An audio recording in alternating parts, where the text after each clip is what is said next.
The morning after Frank's funeral, Laurel pressed a pink sticker onto the bottom of Evelyn's blue mixing bowl. "Keep," Laurel said. She placed it inside a cardboard box marked Laurel Kitchen, then reached for the cast iron skillet Evelyn had used for 27 years. Mason stood across the room, with a tape measure stretched over the bay window.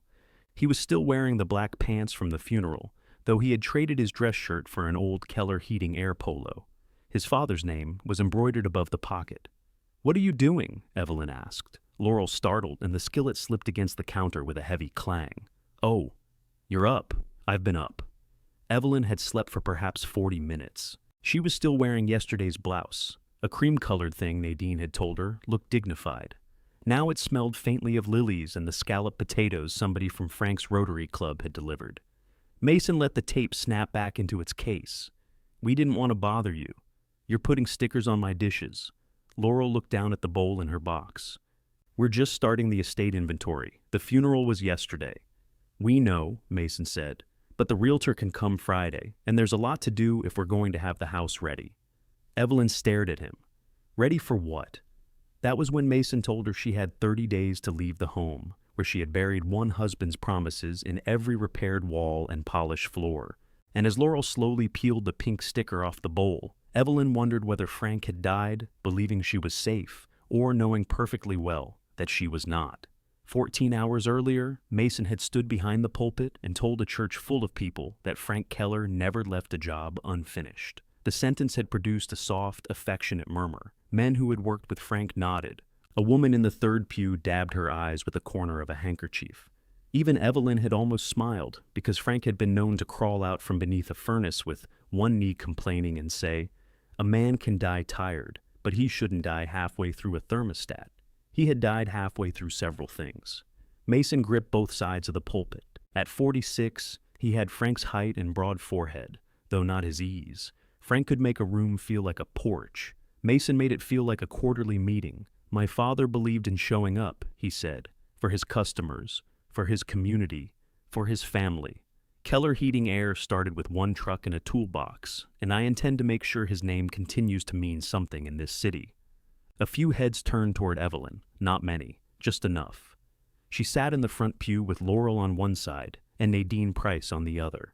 Laurel had cried from the first hymn onward, noiselessly and beautifully, her face lowered at the right angle. Nadine had not cried at all. Nadine had spent most of the service glaring at the back of Mason's head as if she could set it on fire through concentration. When Mason returned to the pew, he bent to kiss Evelyn's cheek. "We'll take care of everything," he whispered. His breath smelled like coffee and peppermint. Evelyn had thought he meant the folding chairs at the reception. The fellowship hall filled after the burial, with casseroles, sheet cakes, paper cups, and adults speaking too loudly because silence made Frank's absence visible. His photograph stood on an easel beside the coffee urn. It showed him at 61, tanned and grinning, one hand resting on the hood of a Keller service van. Evelyn had taken that picture after he complained that the professional photographer made him look like a man selling beachfront condominiums. In Evelyn's photograph, Frank looked exactly like himself, pleased to be outside, pleased to be noticed, and unaware that his shirt collar had folded inward on one side. Ruben Alvarez stopped in front of it for a long time. He hated that van, Ruben said. Evelyn came beside him. He hated the payment. He said the cup holder was designed by an enemy of the American worker. That too. Ruben's mouth pulled sideways. He was 59, with silver coming into his beard and a permanent pale line around one wrist where he wore his watch. He and Frank had worked together for 20 years, long enough to communicate through sighs and insults. "I keep thinking he's going to call me," Ruben said. "Tell me I parked like an idiot." "You do park like an idiot." "Thank you, Evie. That helps." It did help, a little. Her laugh came out wrong, more breath than sound, but Ruben heard it and touched her shoulder. Across the room, Mason was talking to two commercial customers. He had one hand in his pocket and the other moving in neat, confident gestures. Laurel circulated with a plate of cake she never ate, accepting condolences as if she had been assigned to manage them. They had both loved Frank. Evelyn did not doubt that. Love had never prevented anyone in that family from keeping score. Laurel reached Evelyn near the kitchen doors and put both arms around her. "You shouldn't be standing," she said. "If I sit, people bring me food. You need food. I currently own 6 hams. Laurel gave a damp little laugh against her shoulder. Daddy said you'd make jokes at his funeral. He made me promise not to sing. He used to tell people you had the voice of an injured goose. That was jealousy. His goose impression was much better. For one moment, Laurel felt familiar. She smelled of the same gardenia perfume she had worn for years, and her fingers rubbed a small circle between Evelyn's shoulder blades. Evelyn remembered fixing the hem of Laurel's wedding dress in a hotel bathroom while Laurel stood barefoot on 2 towels, furious at Frank for arriving late. She remembered Laurel at 38, newly divorced, sleeping for 3 nights in the upstairs room and claiming she was only in town for work. Then Laurel drew back. Did Dad ever give you the combination to the fire safe? The question was softly asked, almost apologetically. Evelyn looked at her. Why? Mason wants to make sure the original will is secure. The attorney has the will. I told him that. You know Mason? I do know Mason. Laurel's eyes moved toward the fellowship hall. He's trying to stay busy. So am I. That doesn't mean I'm inventorying his neckties. The color rose along Laurel's throat. She squeezed Evelyn's hands and said, "Today isn't the day." Though Evelyn had not been the one to bring up the safe. On the ride home, Nadine drove because Evelyn's hands had begun to tremble at the graveside and had not stopped. Nadine's Buick smelled like peppermint gum, old leather, and the lavender sachet she kept hooked over the rearview mirror, despite Evelyn's repeated observation that it looked like a tiny purple organ. "You want me to stay tonight?" Nadine asked. "No." That answer came suspiciously fast. "I want to take off these shoes and sit in my own kitchen without anybody watching to see if I'm grieving correctly." "All right, Nadine." "I said all right. You said it in your burglar voice." "I don't have a burglar voice." "You absolutely do. It's the voice you use before ignoring a direct instruction." Nadine drove another block before saying, "Mason's speech was interesting. It was a eulogy. It was a campaign announcement with hymnals." Evelyn looked out at the late autumn lawns sliding past. Leaf bags stood at curbs like squat brown people waiting for buses. Frank had raked their front yard 9 days before he entered the hospital. He had come inside complaining that the neighbor's maple was committing trespass. He lost his father, she said. So did Laurel. She didn't declare herself chief executive from the pulpit. Not everybody grieves the way you prefer. True. I prefer grief without a hostile takeover. Evelyn turned toward her. Please don't make me defend them today. Nadine's hands tightened on the wheel. Fair enough. At the house, Nadine carried in 2 hams, a lemon pie, and a casserole covered with foil. She put them in the refrigerator with such force that the bottles in the door rattled. "You have my number. I have had your number since numbers had letters in them, and if you need me, I'll call. Say it like you mean it. I will call you." Nadine studied her for a moment, then kissed her temple. "That blouse does look dignified. It itches. Dignity often does." After Nadine left, Evelyn stood in the entryway holding her purse.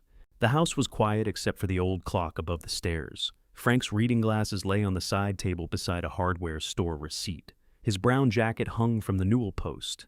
Evelyn touched the sleeve, then immediately withdrew her hand, angry at herself for expecting warmth. She went into the kitchen, poured half a glass of water, and found she could not swallow it. The yellow Craftsman had been Frank's for 8 years before Evelyn moved in. Back then the porch sagged, the upstairs bathroom leaked into the dining room, and the kitchen cabinets were painted a color Frank called white, but which was plainly nicotine. Evelyn had not saved the house single-handedly.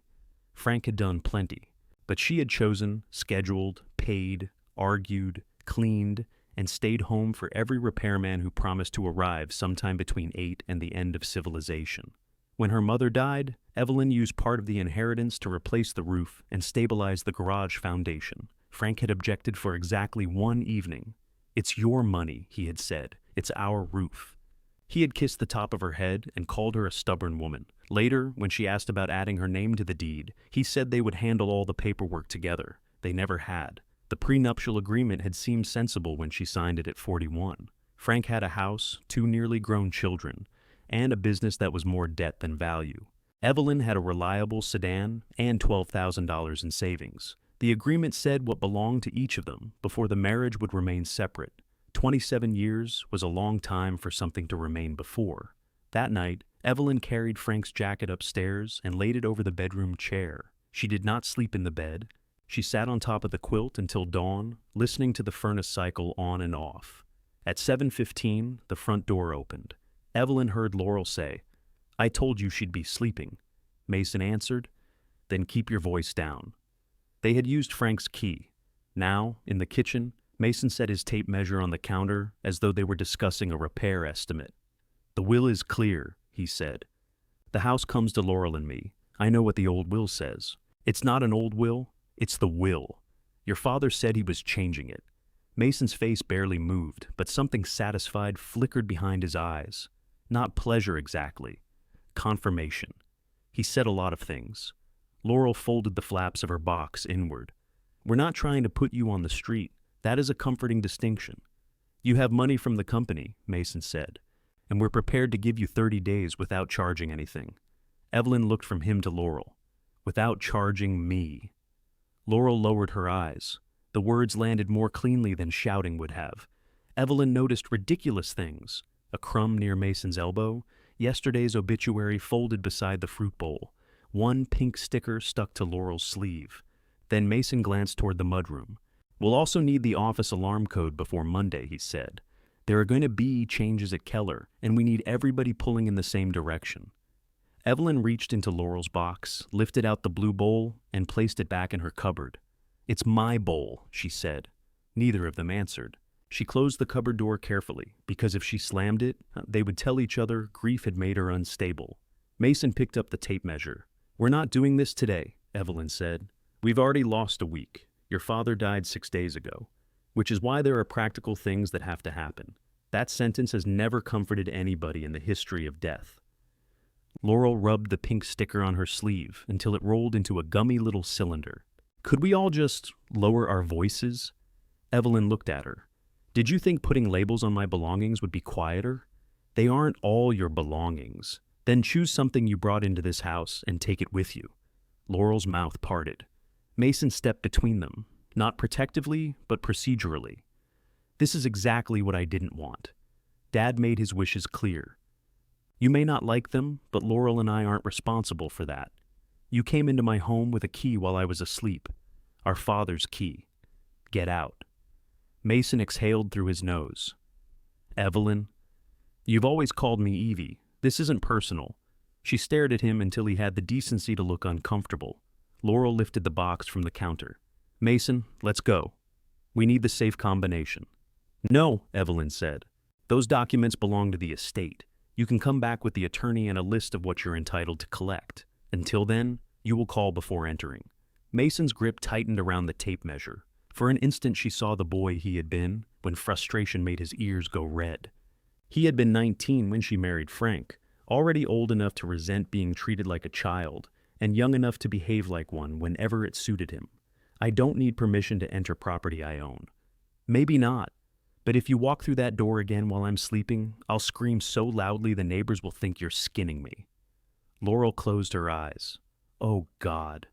And I will not explain until the police arrive." Mason's ears darkened further. "That's manipulative. It's also the first practical idea anybody has offered this morning." Laurel made a sound that might have been a laugh and disguised it as a cough. Mason looked at her. "Really? I'm tired. We're all tired." "No," Evelyn said. "You're measuring." She followed them to the front door. Laurel went out first, carrying the empty box. Mason paused on the porch and held up Frank's key. "I'm not surrendering this. I didn't ask you to. You said you wanted us to call. I want Frank alive. Calling is something you can actually do." His face changed then. The firmness slipped, leaving something raw and almost frightened. Evelyn might have softened if he had allowed the feeling to remain between them. Instead, he put the key in his pocket. "Monday at 9, he said. "We're meeting with the staff. I work at Keller. I know when the staff meeting is. This one is different." He walked down the porch steps without explaining how. Evelyn watched Laurel's silver SUV reverse from the curb. A garment bag hung inside the back window, probably carrying the black dress Laurel had worn yesterday. The rear tire clipped a pile of leaves Frank had meant to bag. When the vehicle disappeared, Evelyn locked the deadbolt and stood with her hand on it. Then she called Nadine. "I'm coming," Nadine said. "I haven't told you what happened. You called before 8 in the morning. Either the house is burning, or you finally admit I was right. They were here. I was right. I'll bring coffee." Nadine, don't arrive looking for a fight. I'm 70 years old. I always look like this. She hung up. Evelyn carried the blue bowl to the sink, though it was clean, and washed it with hot water. It had been a wedding gift from a receptionist at the insurance office where Evelyn worked, before Keller grew large enough to need her full-time. The woman's name had been Marcia. She had worn enormous turquoise earrings and signed the card, "May this bowl always be too small for the happiness in your home." Evelyn dried it and returned it to the cupboard. Nadine arrived 20 minutes later with coffee, cinnamon rolls, and a rubber doorstop the size of a brick. "What is that?" Evelyn asked. "A security system. You brought me a wedge of rubber. It has no monthly fee." Nadine pushed past her, wedged it beneath the front door, then held out a paper cup. She wore a red quilted vest over a sweatshirt, printed with dancing pumpkins. Evelyn found its cheerfulness insulting and oddly reassuring. They sat at the kitchen table while Evelyn described the stickers, the tape measure, and the 30 days. Nadine listened without interrupting, which was how Evelyn knew she was furious. When Evelyn finished, Nadine peeled the paper from a cinnamon roll. "You're calling a lawyer, yes, today?" "Yes. And you're not signing anything Mason puts in front of you. I ran the contracts at Keller for 25 years. People do strange things when they're grieving. Apparently they measure windows." Nadine tore the cinnamon roll in half and pushed one piece across the table. "Did Frank know the will still said this?" "I don't know. You two never discussed it?" "We discussed it plenty. We didn't finish it, meaning he changed the subject, meaning we both let him." Nadine's expression softened, which irritated Evelyn more than anger would have. "Don't," Evelyn said. "Don't what?" "Look at me like I've just discovered I married a coward. I was looking at you like you haven't eaten." Evelyn took a bite to stop the conversation. The icing was too sweet. Frank would have scraped half of it onto her plate, claiming marriage required equitable distribution. The memory arrived so naturally that for a second, she turned toward the empty chair beside her. Nadine noticed and looked down at her coffee. "I can clear out my back room," she said. "It's full of Christmas decorations and a sewing machine I haven't used since Clinton was president. I'm not moving into your back room. It's a bedroom. It's where ceramic angels go to die. They're seasonal. There are 40 of them. 42, one is a snowman." Despite herself, Evelyn smiled. The smile vanished when she heard a car slow outside. Both women looked toward the window. It was only the mail carrier. Nadine's hand settled flat on the table. 30 days is not much time. "I know. You can stay with me while you decide what you want. I know. And if you say no because you don't want to be a burden, I will become deeply unpleasant." "Become?" "That's the spirit." After Nadine left, Evelyn went upstairs and took a shower. She put the funeral blouse in the hamper, then removed it and hung it over the side because the cream fabric needed to be washed by hand. Ordinary care persisted even when it seemed obscene. Buttons still came loose. Milk spoiled. Dust gathered on the nightstand where Frank's watch had left a clean circle. She dressed in navy slacks and a gray sweater. At the bedroom window, she could see the garage roof beyond the dogwood's thinning branches. The garage had once held a green metal desk, 2 shelves of parts, and a telephone that rang at all hours. Evelyn had answered that phone while Frank drove the county in a used Chevrolet van. On winter mornings, she wore fingerless gloves because the space heater tripped the breaker if she ran the copier at the same time. Frank liked telling people he had built Keller Heating Air from the ground up. Evelyn had never corrected him in public. In private, she sometimes asked who he believed had been standing on the ground, holding the ladder. By Monday morning, the current Keller office seemed aggressively normal. The coffee maker gurgled in the break room. A radio played quietly near dispatch. Someone had left an open box of powdered donuts beside the time clock, and white sugar marked the floor like evidence of a small struggle. Tasha Bell, who had managed the front desk for 11 years, stood when Evelyn entered. "Oh, honey." Tasha came around the counter and hugged her. She was a solid woman of 52 who wore reading glasses on a jeweled chain and possessed the rare ability to sound compassionate and nosy at the same time. "How are you really?" she asked. "I've been better. Stupid question. People ask because the alternative is staring. I can stare if you'd prefer. Maybe later." Reuben appeared from the hallway carrying a travel mug. He wore his dark Keller work shirt and had a folded service schedule in one hand. "You shouldn't be here," he said. "That's a warm welcome. I meant, you should take time. I've taken 6 days. Look what happened." His eyes sharpened, but before he could ask, Mason's voice carried from the conference room.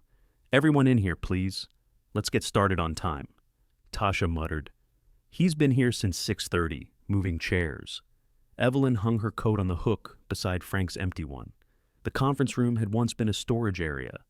Evelyn had chosen the long laminate table because it was durable, inexpensive, and wide enough to spread blueprints across. Mason had rearranged the chairs into rows facing the wall-mounted television. Laurel stood near it in a camel-colored suit, tapping at a laptop. All 14 employees crowded in. The field technicians remained near the back, arms folded. Tasha sat beside Evelyn and offered her a powdered donut from a napkin. "I'm armed," she whispered. Mason began by thanking everyone for their support. He spoke about Frank's legacy, stability, and exciting opportunities ahead. Laurel clicked through photographs of Frank's first van, the current shop, and smiling employees posed at a summer cookout. Evelyn recognized every photograph. She had taken most of them. Then a slide appeared with 3 names beneath the words, Leadership Continuity. Mason Keller, President. Laurel Keller, Customer Experience and Brand. Evelyn Keller, Transition Consultant. For a moment, Evelyn thought the title belonged to someone else. It sounded temporary and bloodless, like a person hired to explain a filing cabinet. Mason kept talking. "Evie has graciously agreed to help us over the next 90 days as we modernize procedures and position Keller for growth." She had agreed to no such thing. Around the room, people became very still. Reuben looked directly at her. Tasha broke her donut in half without eating it. Mason smiled as if offering Evelyn the floor. She could expose him. She could say right there that he had entered her house without permission, measured it for sale, and invented her consent before breakfast on the first workday after his father's burial. Instead, she rose slowly. "You've certainly been busy," she said. A few people looked down. Mason's smile tightened. "We all have to move forward." "Yes," Evelyn said. "But usually we decide where we're going before we start the engine." Laurel shut the laptop. The television screen went black, reflecting the whole room back at them. Mason at the front, Evelyn among the employees, and Frank's empty chair shoved against the wall. Mason cleared his throat and turned back toward the employees. "We'll have plenty of time for questions as we move through the transition." Reuben raised a hand. Mason looked relieved. "Yes, Reuben. What's transitioning?" A cough came from the second row. Mason's relief faded. The leadership structure. From who? Everyone knew the answer. That was what made the question impolite. Laurel stepped forward. "Nobody is minimizing what Evelyn has contributed." "You put her name third," Tasha said. "Tasha," Evelyn murmured. "What?" "It is third." Laurel's cheeks colored. "The names aren't ranked." "Then why is Mason first?" "Because I'm president," Mason said. Reuben took a drink from his travel mug. "That sounds like ranking." Evelyn felt the meeting tipping toward a kind of loyalty she could not afford to accept publicly. Mason would blame her for every doubtful face and folded arm. Worse, the employees would be trapped between grief and their paychecks. "Frank's shares passed to Mason and Laurel," she said. "Together, they hold the majority. That gives them the right to choose the company's officers." Mason nodded, grateful she had rescued his authority. "It does not," Evelyn continued, "give them the right to announce that I agreed to a temporary job I was never offered."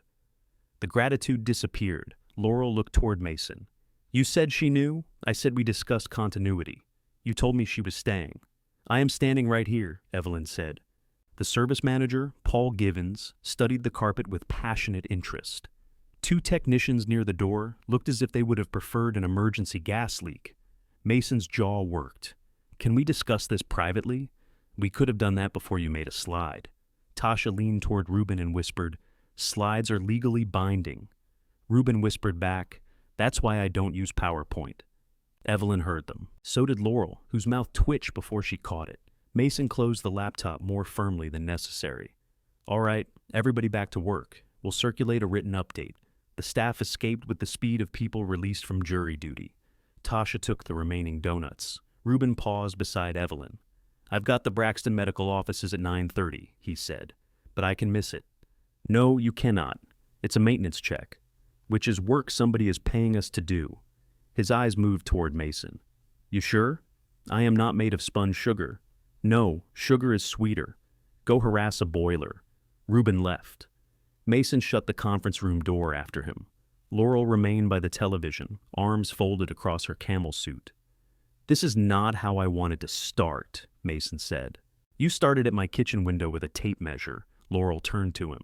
"You measured the windows for listing specifications. Yesterday morning, it had to be done sometime." Evelyn pulled Frank's chair away from the wall and placed it at the table. She did not sit in it. She sat beside it. "Let's separate the two things," she said. "The house is one conversation. Keller is another." "They're both estate matters," Mason said. "No. One is where I live. The other employs 14 people and services more than 1,100 active accounts." 1,200, Laurel said. Evelyn looked at her. Laurel shifted. "The customer database shows 1,219. Active accounts are customers who have used us in the last 18 months. The others include closed businesses, duplicate entries, and people who moved to Arizona. We can clean that up," Laurel said. "You should." The answer seemed to surprise her.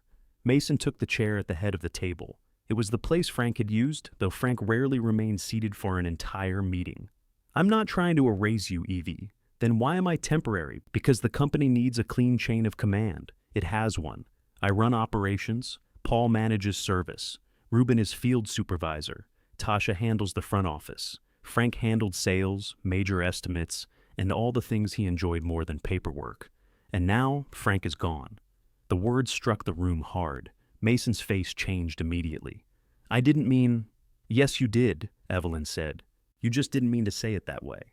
Laurel sat across from her. "What do you want?" The question was so direct, Evelyn almost distrusted it. "I want to keep doing the job I have done." "With no changes?" Mason asked. "I didn't say that. You've been running the same system since Dad opened the current building. The same systems have made payroll every Friday. We're not a mom-and-pop operation anymore." Evelyn glanced at Frank's empty chair. "Your father was Pop. Am I Mom in this example?" Mason rubbed his forehead. Laurel reached for a legal pad. "What if we spend 30 days reviewing everything before changing titles?" Mason turned. "We already announced the structure, to a room full of people who clearly didn't believe us. I'm president. You don't contradict me in front of staff." "I didn't." Reuben did, extensively.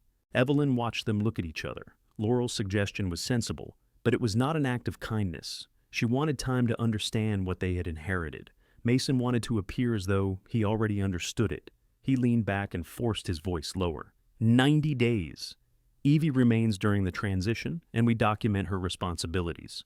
My responsibilities are already documented. Where?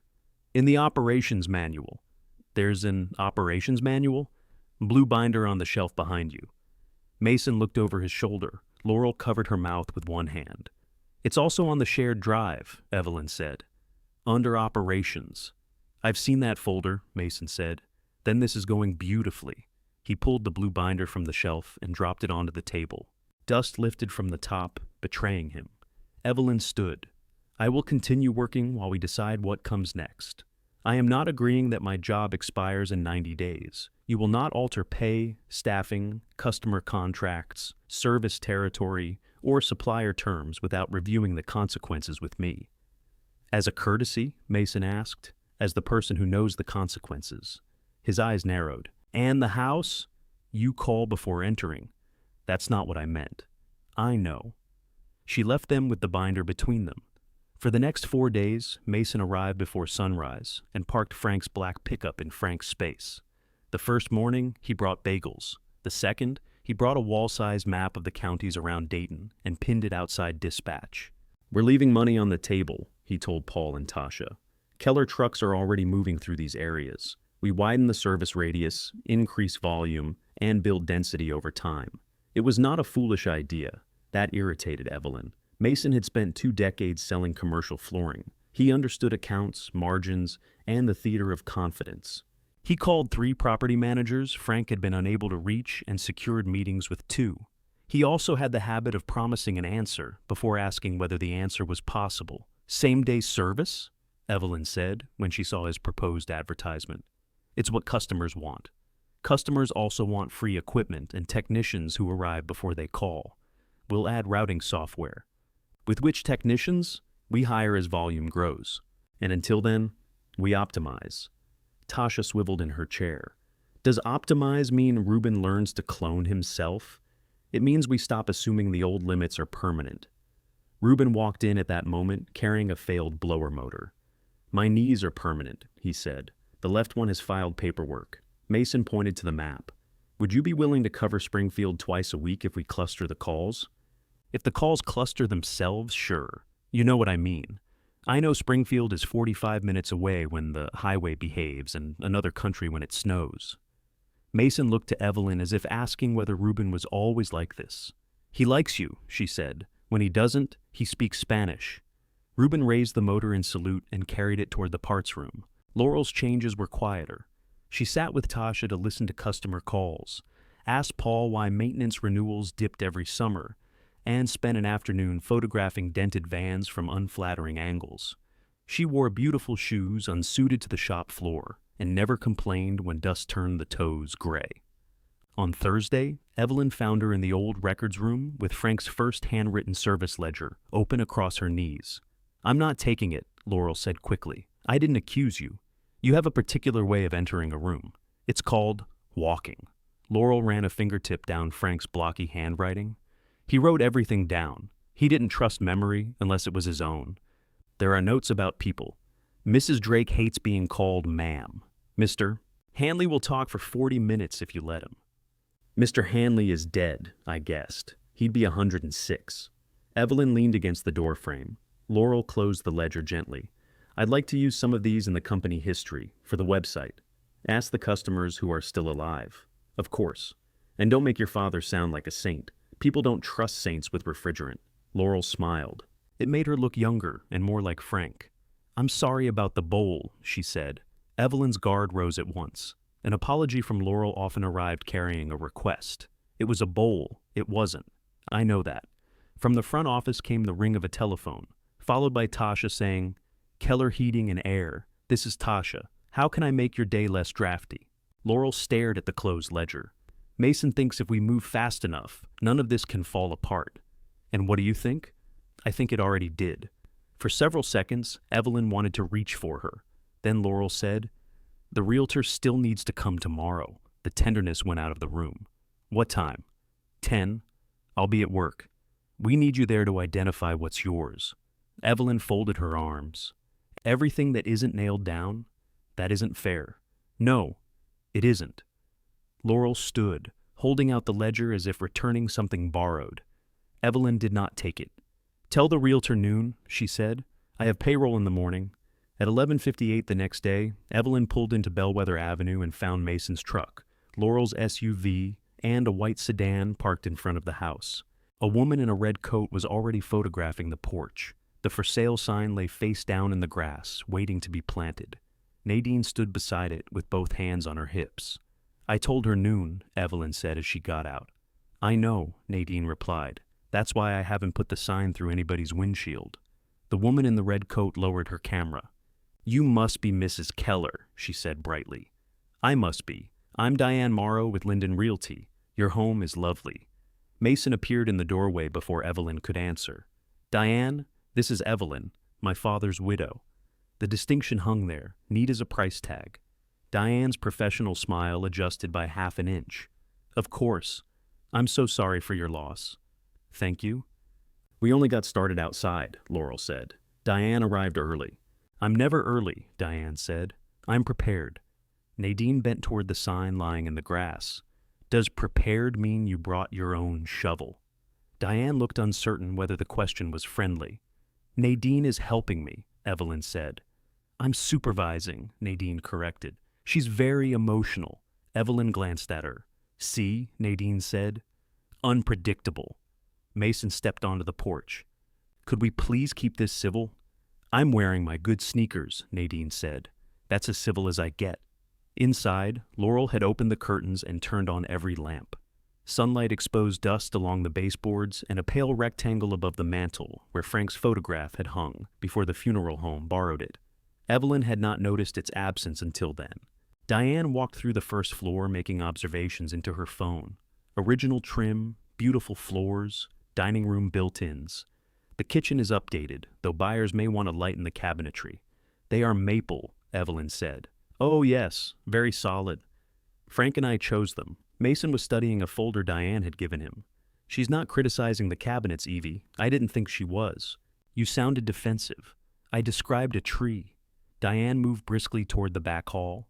Laurel touched Mason's arm. Let it go. Evelyn heard him whisper, I haven't done anything, in precisely the tone Frank used whenever he had done something. Diane admired the mudroom storage, praised the backyard, and called the detached garage charming. She did not know it had been the first Keller office until Evelyn told her. Then she immediately suggested staging it with an antique desk and a vintage toolbox. It would make a wonderful home office story, she said. It was a home office, Evelyn replied. The desk was green metal, the heater smelled like burning socks, and the toolbox wasn't vintage yet. Diane laughed, then stopped when nobody joined her. The tour ended at the kitchen table. Diane spread out a market analysis while Mason and Laurel sat across from her. Evelyn remained standing. Nadine leaned against the counter, eating a peppermint loudly. Based on comparable sales, I'd recommend listing at $339,000, Diane said. The market has softened a little, but this neighborhood remains desirable. Evelyn knew what the house was worth in pieces. $11,000 for the roof, $7,000 for stabilizing the garage, $1,400 for the dogwood and the landscaping after Frank backed a truck over the first dogwood. She knew the cost of the maple cabinets, the porch repair, and the upstairs plumbing that had once sent bathwater through the dining room ceiling during Christmas dinner. She had never put those numbers together and asked what they bought her. Mason nodded as if the price confirmed something. How soon can we list? We'll want photographs after the personal items are reduced. Buyers need to picture themselves here. There's a lot, Laurel said. Diane glanced toward the hallway lined with framed photographs. We don't have to empty it completely, just neutralize. Neutralize. Evelyn looked at the photograph nearest her.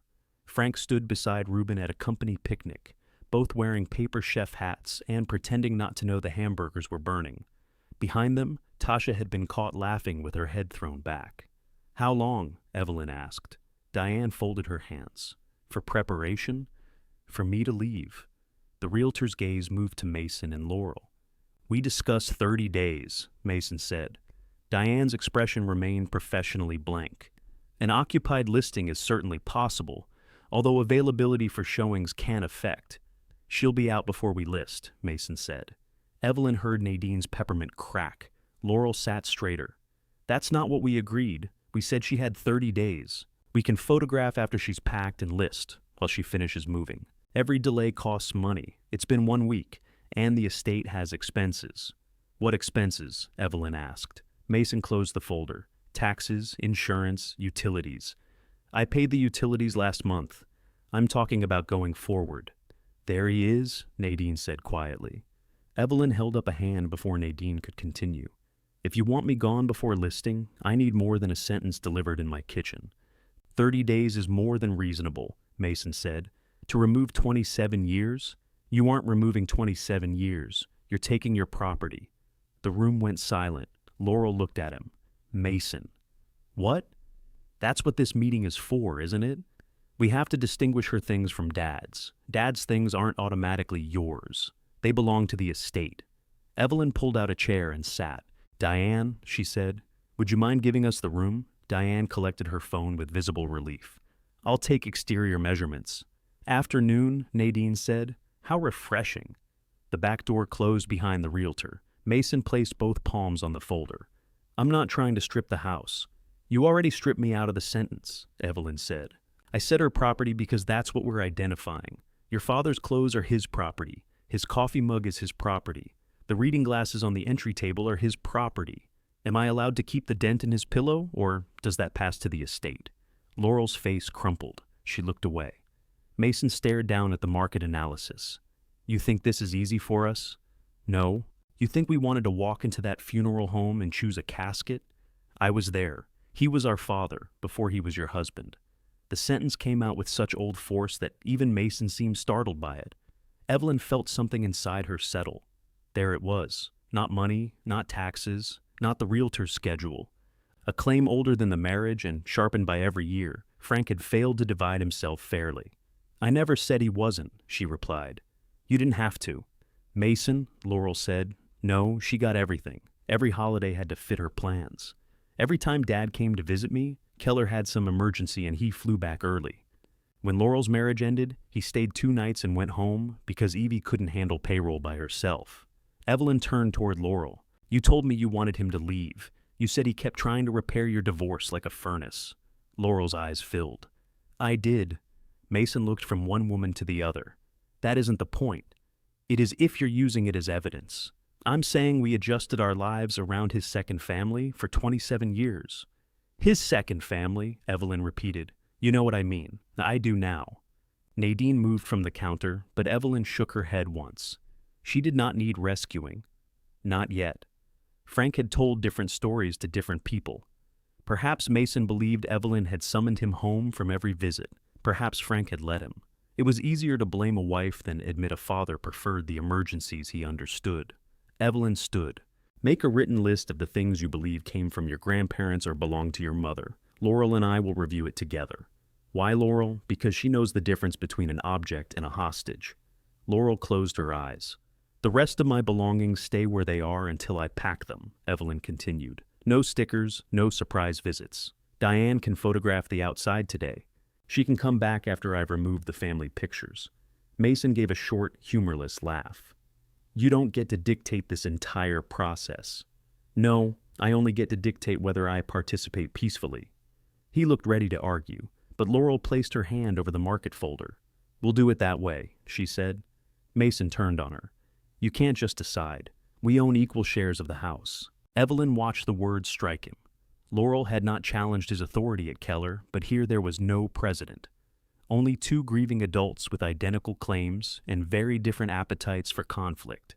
Diane planted the sign that afternoon. Evelyn stood at the upstairs window and watched the metal stakes sink into the lawn. The sign did not yet carry a for sale panel, only Diane's smiling photograph and phone number. That somehow made it worse. It looked patient. Packing began with the linen closet because towels did not remember anything. Nadine brought plastic bins and masking tape. She labeled the first one, bathroom, then crossed it out and wrote, Not Mason's. He may someday need a towel, Evelyn said. He can dry himself with a market analysis. By evening, they had filled 6 bins. Evelyn took one suitcase from the attic and found a luggage tag from a trip she and Frank had taken to Nashville 15 years earlier. Frank had complained about country music for the entire drive, then spent $80 on a hat he wore twice. She sat on the attic floor holding the tag. Nadine lowered herself beside her with several small noises and one curse. I'm fine, Evelyn said. I know, this is paper. Most checks are paper. People get emotional about those. I should have made him change the deed. Yes. Evelyn turned, stung by the bluntness. Nadine met her gaze. You should have. And he should have done it without making you become somebody he could accuse of caring about money. The attic seemed to tighten around them. He loved me. I know. He wasn't plotting to leave me homeless. No. Frank didn't plot much of anything. That was part of his charm, and most of the problem. Evelyn rubbed her thumb across the faded luggage tag.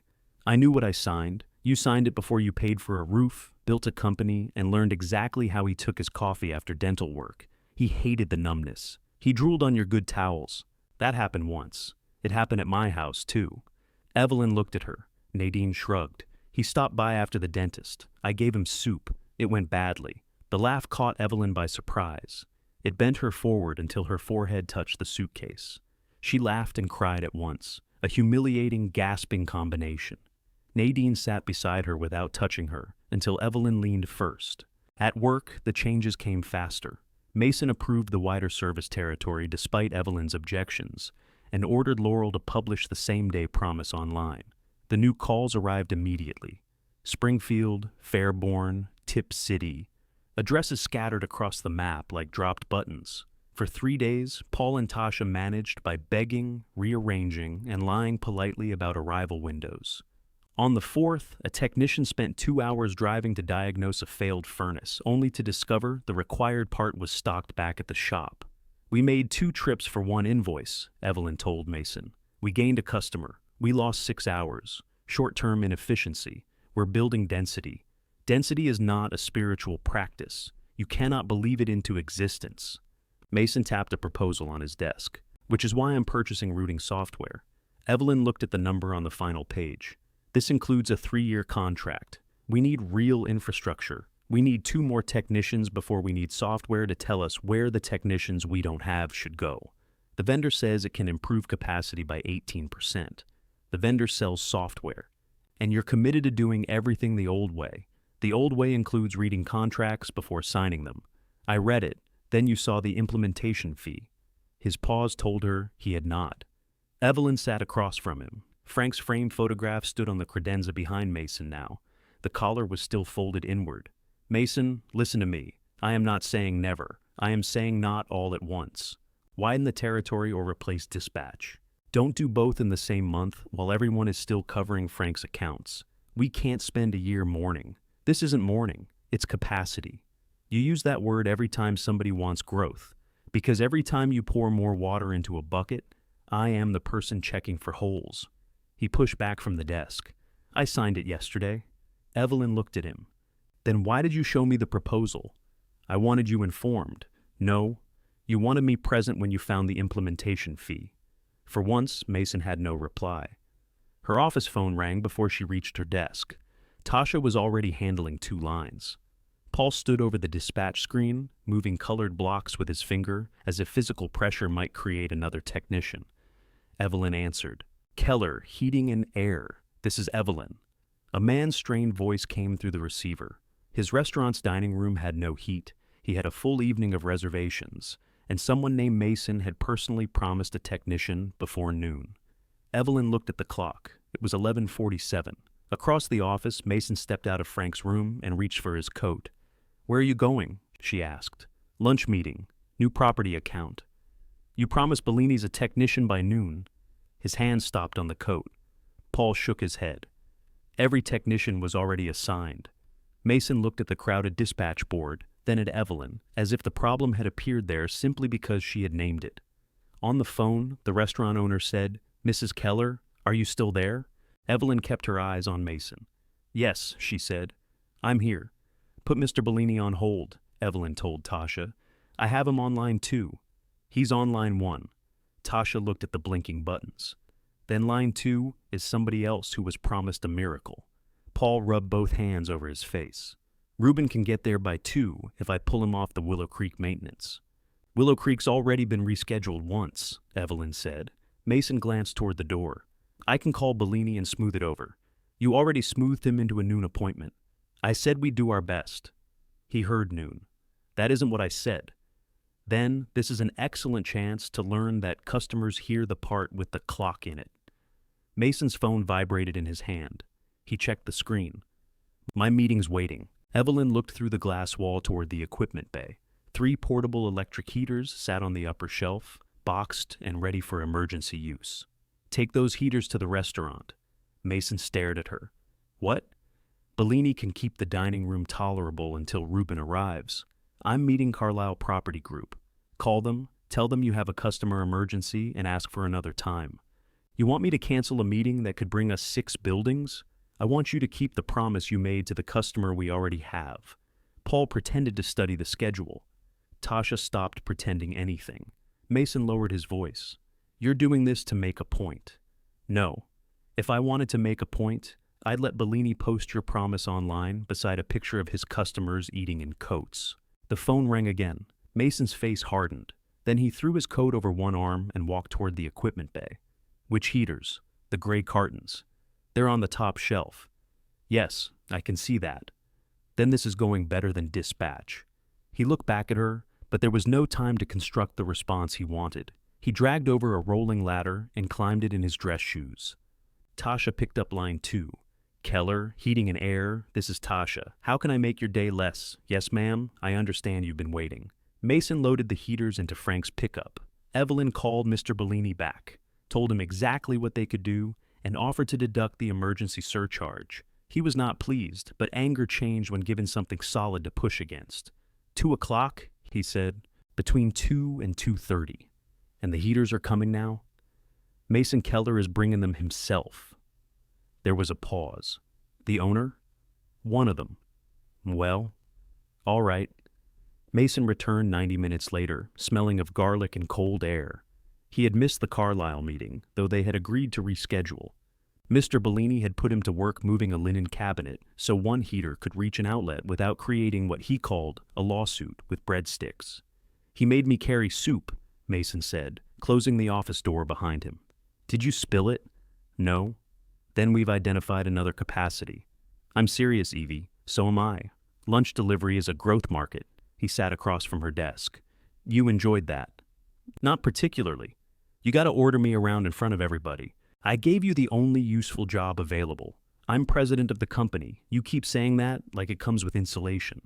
His mouth tightened, but then, unexpectedly, he laughed. It was brief and unwilling. He rubbed his eyes. Dad would have loved it. Your father would have offered Bellini a free appetizer promotion and somehow cost us another $400.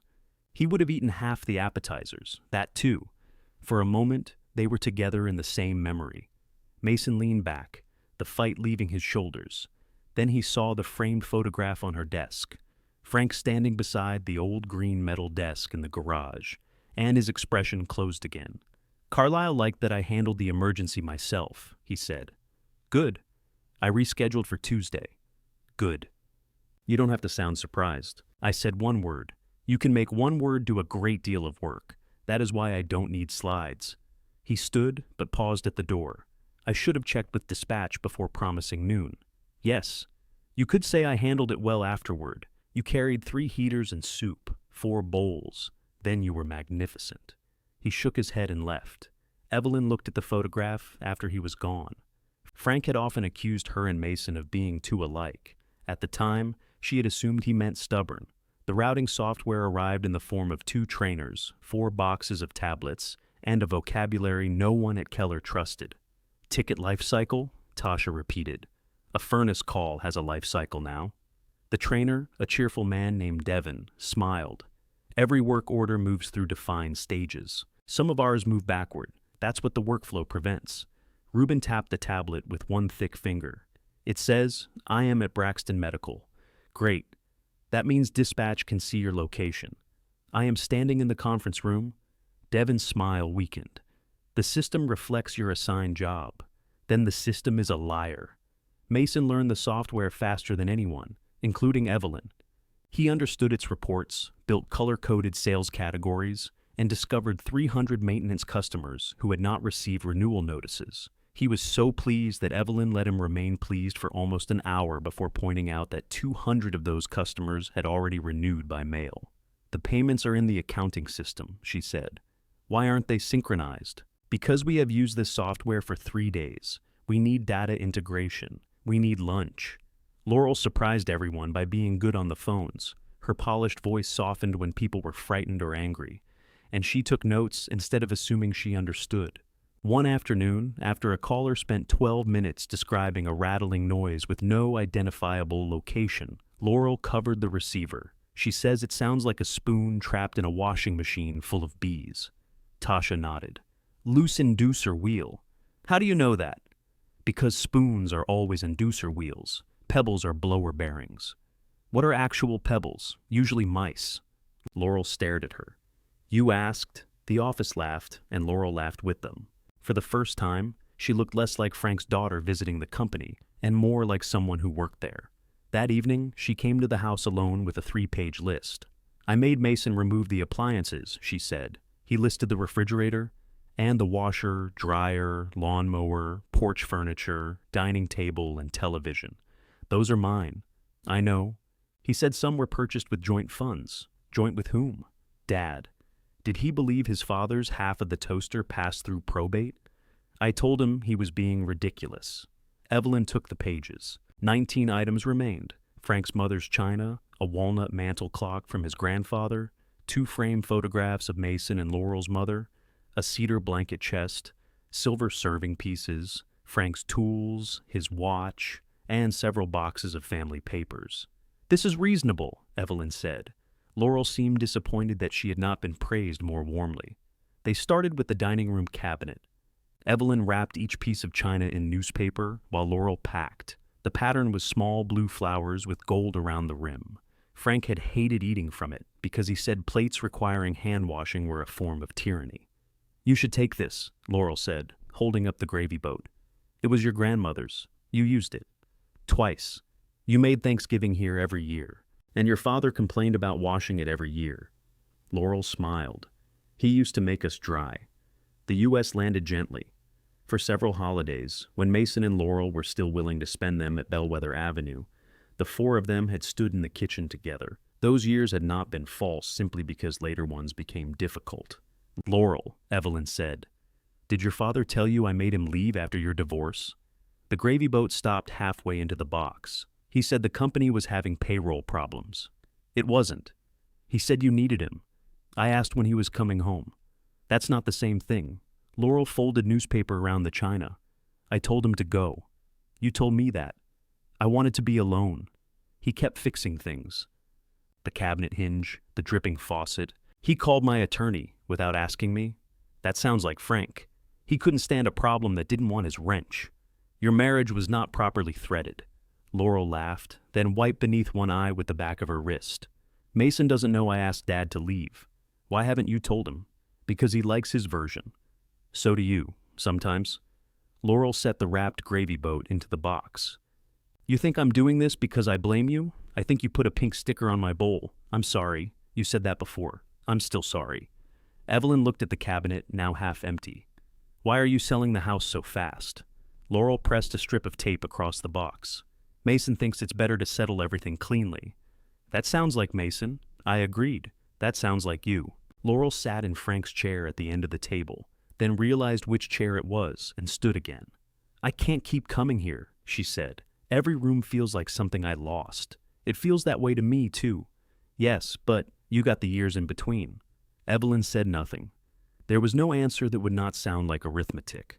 Laurel slid the box of china toward the doorway. Mason wants to make an offer for your Keller shares. There it was, the request hidden inside the apology. Evelyn folded the list once. He has not mentioned that. He wanted me to feel you out. Did he use those words? He said you listen to me more. I did until this sentence. Laurel flinched. It would give you money for another house, a real fresh start, and it would let Mason make decisions without every meeting becoming a fight. You own the same number of shares he does. Does he ask your permission? We usually agree. You agreed about the list until you didn't. This doesn't have to be hostile. No, apparently it has to be clean. Laurel's eyes sharpened. What do you want, Evelyn? You don't want us running the company, and you don't want to sell. You don't want this house sold, but you can't buy it from us. Everybody is waiting for you to say what happens next. The words hurt because they contain truth. Evelyn could not afford the house at market value without selling the largest asset she had left. Frank's medical expenses had thinned their savings, and Keller's value existed mostly in equipment, contracts, and other people's work. She was rich only if she agreed to stop being part of what she had built. She looked around the dining room. One cabinet stood open and half bare. A pale square remained above the mantel. Packing tape clung to Laurel's sleeve. What happens next, Evelyn said, is that you finish packing your grandmother's china. Laurel held her gaze for a moment. Then she sat on the floor beside the box and reached for another sheet of newspaper. They worked without speaking until the mantel clock struck 8, still keeping time in a house whose owners were waiting for Evelyn to leave. The last chime faded. Laurel looked toward the mantel. It's 4 minutes fast. Your father said it that way. Why? He said punctual people deserve a warning, and late people need all the help they can get. That doesn't make sense. It did to him. Laurel carried the china box into the front hall. When she returned, she removed the walnut clock from the mantel with both hands. A clean, dark shape remained on the wood where it had stood for years. I always liked this, she said. I know. You don't mind? It's on the list. That wasn't what I asked. Evelyn ran one finger through the dust around the clock's empty place. I mind all of it. Take it anyway. Laurel held the clock against her chest. You could come to my apartment when this is over, for dinner. When what is over? The house, the company, all this. Those are not weather systems, Laurel. They won't pass while we stay indoors. I was trying to offer something. I know. Laurel's expression tightened. You make it difficult. So did your father. You kept inviting him. A reluctant smile touched Laurel's mouth. She carried the clock to the front hall and set it on the china box. Before leaving, she stopped beside the kitchen cupboard. The blue bowl stays with you, she said. I had gathered that. I didn't know it was yours. You didn't ask. Laurel nodded. Good night, Evelyn. At the door, she hesitated as if waiting for the old exchange. Drive safely, call when you get home. But Evelyn could not produce it on command. Good night, she said. The house emptied by subtraction. First the family photographs came down, then the books, winter clothes, spare linens, and kitchen things Evelyn could recognize as hers without argument. She packed Frank's brown jacket but left most of his suits for Mason and Laurel to sort. She took his reading glasses from the entry table and placed them in the jacket pocket. They were useless without him, and impossible to abandon. Nadine's back room had been cleared of all but 7 ceramic angels and the disputed snowman. I need them for Christmas, Nadine explained. It is the second week of November. Christmas is not known for its flexibility. Evelyn stood in the doorway with 2 suitcases at her feet. Nadine had put fresh white sheets on the bed and cleared half the closet, though it was obvious she had stuffed its former contents somewhere else. A plastic wreath protruded from behind the bathroom door. I will pay rent, Evelyn said. No. Then I'll stay at a hotel. You're bluffing. I have my purse in my hand. Nadine studied her. 700 a month. That's too much. 500. That's too little. 600. And you buy your own yogurt because yours tastes like wall paste. Done. They shook hands. Evelyn moved in 3 days before her deadline, not because Mason had won, but because sleeping at Bellwether Avenue had become a nightly exercise in listening for his key. A moving company carried her furniture into storage. Nadine drove the last load in the Buick, while Evelyn followed with the blue bowl buckled into the passenger seat, because there had been no room left in the boxes. She walked through the house once after the movers left. Without furniture, the dining room echoed. The walls showed pale outlines around missing pictures. A single pink sticker clung beneath the kitchen radiator, overlooked by everyone. Evelyn peeled it free and folded it into her coat pocket. On the porch, she turned Frank's key in the lock. Mason had not asked her to surrender it, and she did not leave it under the mat. She put it on the ring beside Nadine's new spare. The for sale panel snapped in the wind above Diane Morrow's smiling photograph. Ready? Nadine called from the Buick. No, Evelyn said, and walked to the car. The temperature fell 11 degrees overnight. By dawn, frost had turned Nadine's lawn white, and every heating company in the county was answering phones before sunrise. Evelyn arrived at Keller at 6:15 to find Tasha already at the front desk, with her glasses crooked and a mug that read, I am not responsible for your tone. 18 messages, Tasha said. 7 no heats, 4 noises, 2 smells, 3 people who say their furnace is running, but the house is cold, and 1 man who would not explain his problem until I confirmed whether our technicians wear shoe covers. What's the 18th? Mrs. Leland wants to know if we found the scarf she lost last February. Did we? Paul says it's still hanging in the break room. Then we begin with a victory. The software had assigned calls according to geographic efficiency, warranty status, and a priority system Mason had configured. It had also scheduled Reuben for 2 different jobs at 7:30. Reuben came in, rubbing his hands.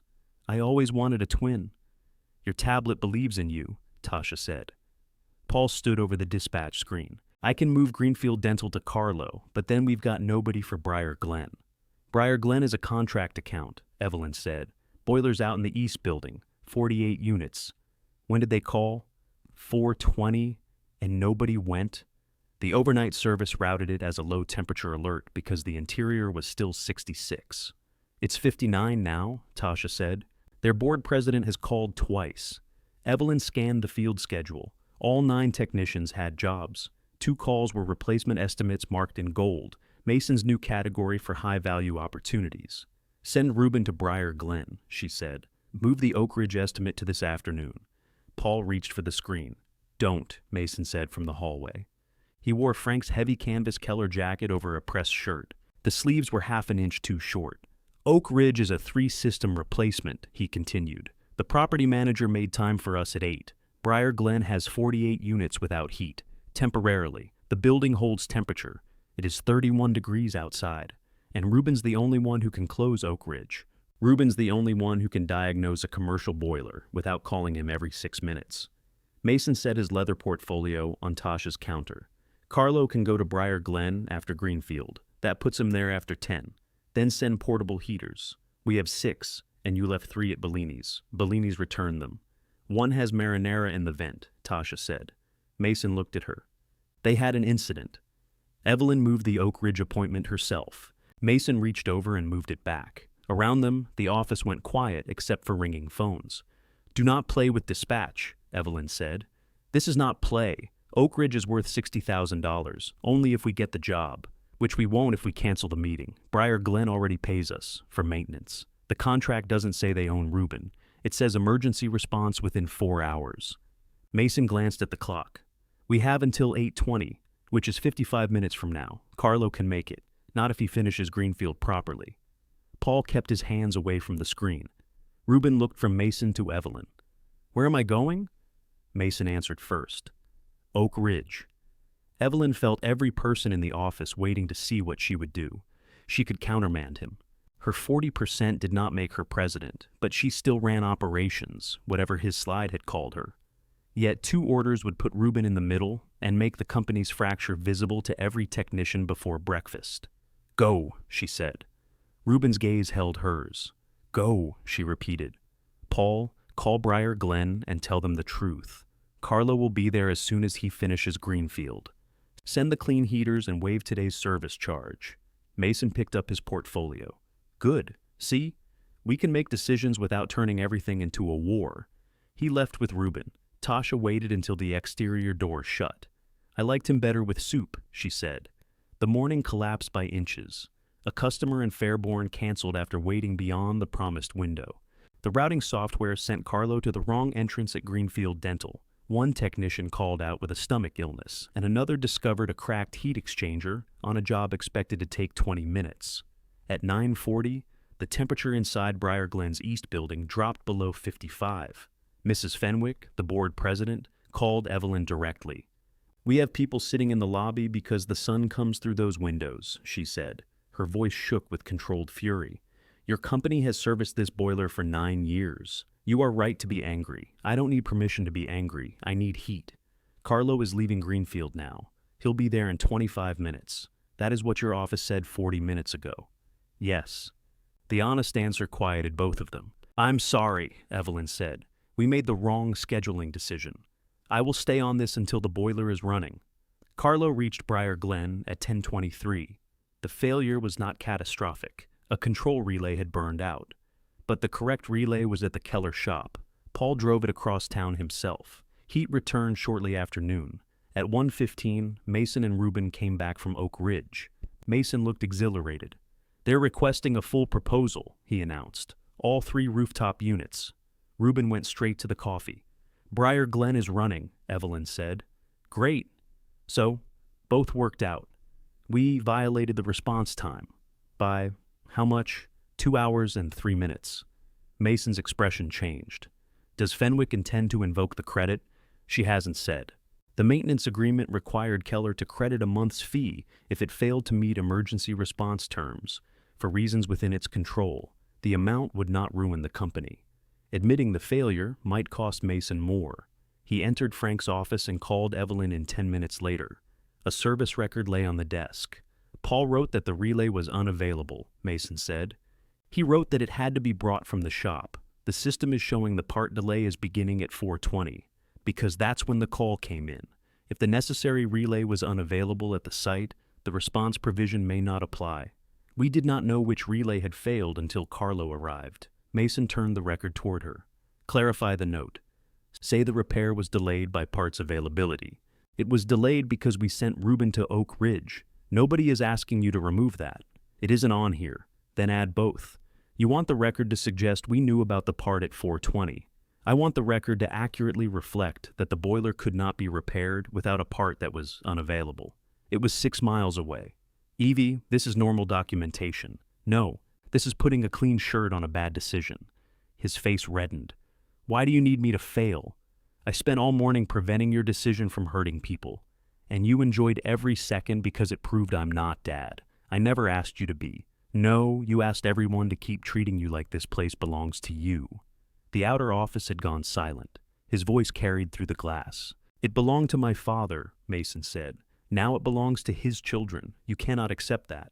Evelyn looked at him, at Frank's jacket hanging incorrectly from his shoulders, at the service record waiting beneath his hand. She took her office keys from her pocket and set them on the desk. Mason stared at them. "What are you doing?" "Accepting it." She walked to her office, collected her purse, coat, and the framed photograph from the garage. Tasha stood beside the front desk with tears shining behind her glasses. Paul's mouth had become a hard line. Reuben put down his coffee. "Evie," Mason called, "don't turn this into a performance." Evelyn stopped at the door. "I worked here before there was an audience," she said. Then she left Frank's company, while every phone inside it was ringing. Cold air struck Evelyn's face in the parking lot. She reached the Buick she had borrowed from Nadine, then realized the keys were buried beneath tissues, receipts, and a packet of peppermints in her purse. Her fingers would not sort them. The shop door opened behind her. "Evie."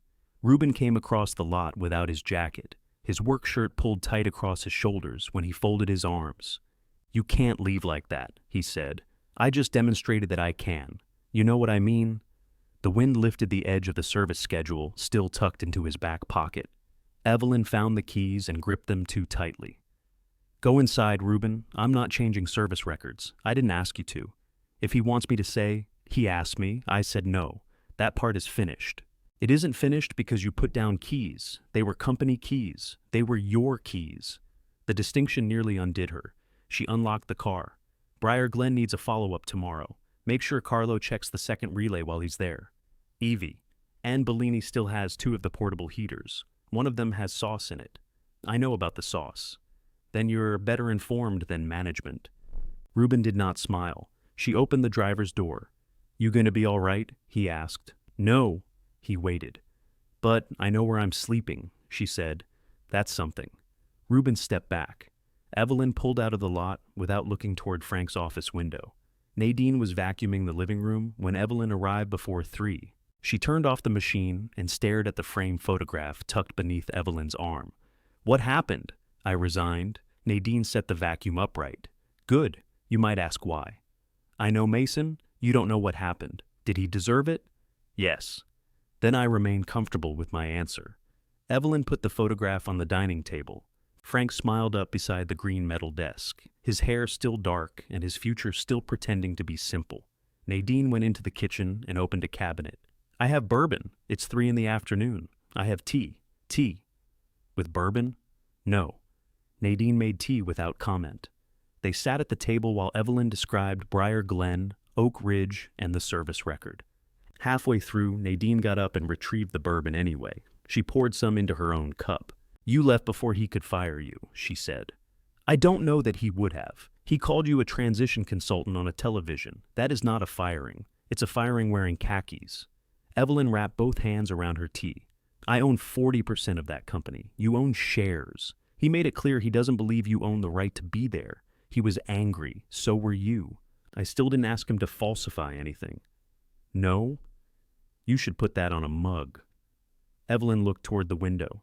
At this hour, she should have been checking the next day's schedule and approving the supplier payments Tasha entered before lunch. The knowledge existed in her body like a phantom limb. She could almost hear the office phones. Her own phone rang on the table. Mason. Nadine reached for the bourbon bottle. "I am not drinking to speak to him." "This is for me," Evelyn answered. "Where are you?" Mason demanded. "I'm not coming back." "You walked out in the middle of an emergency day." "The emergency was over. There are 14 employees who need direction. You spent 2 weeks telling them who provides it." Silence pressed between them. "I was angry," Mason said. "What I said about ownership was out of line. It was accurate. I didn't ask you to lie. You asked me to change the record, so a decision looked like a parts delay. The part was unavailable at the property. I am not discussing this again." "Then what are we discussing?" "My resignation. I'll send it in writing. You don't get to drop everything without a transition." Nadine raised her eyebrows across the table. "Mason," Evelyn said, "you announced my transition before asking me. Consider this the efficient version." She ended the call. It rang again immediately. Laurel this time. Evelyn turned the phone face down. "Tea's not strong enough, is it?" Nadine asked. "No." The written resignation took 6 sentences. Evelyn spent 40 minutes on them. She removed every angry word, every mention of the house, and every sentence that sounded like a plea to be recognized. She stated her last day, arranged to collect personal belongings after business hours, and requested that company communications concerning her shares be delivered in writing. When she finished, there was no sign that she had once slept on a cot in the garage during a blizzard, because Frank was stranded on a service call, and the telephone would not stop ringing. Laurel came to Nadine's house that evening. She stood on the porch holding Evelyn's office sweater and a cardboard file box. The walnut mantel clock sat on the passenger seat of her SUV. "I brought your things," she said. "I was going to collect them." Mason thought that would be disruptive. Of course he did. Nadine appeared behind Evelyn. "Would you like me to make tea?" Laurel looked wary. "Just tea?" "No." They sat in the living room, Laurel perched on the edge of the sofa while Nadine occupied her recliner like a judge with lumbar support. Evelyn opened the file box. It contained her pencil cup, 2 framed photographs, a desk calendar, hand lotion, and the old brass bell Frank had rung whenever Keller landed a large contract. "The bell belongs to the company," Evelyn said. Laurel stared into the box. "I thought it was yours. Frank bought it at an estate sale. I'll take it back." Evelyn touched the cool brass handle. "No, I'll keep it." Nadine's gaze moved between them, approving no one. Laurel folded her hands. "Mason wants you to reconsider. He wants a transition. He's scared. So am I. That's different. Why? Because you know what you're doing." The answer was so honest that Evelyn looked at her. Laurel glanced toward Nadine, then lowered her voice as though privacy could be achieved by volume.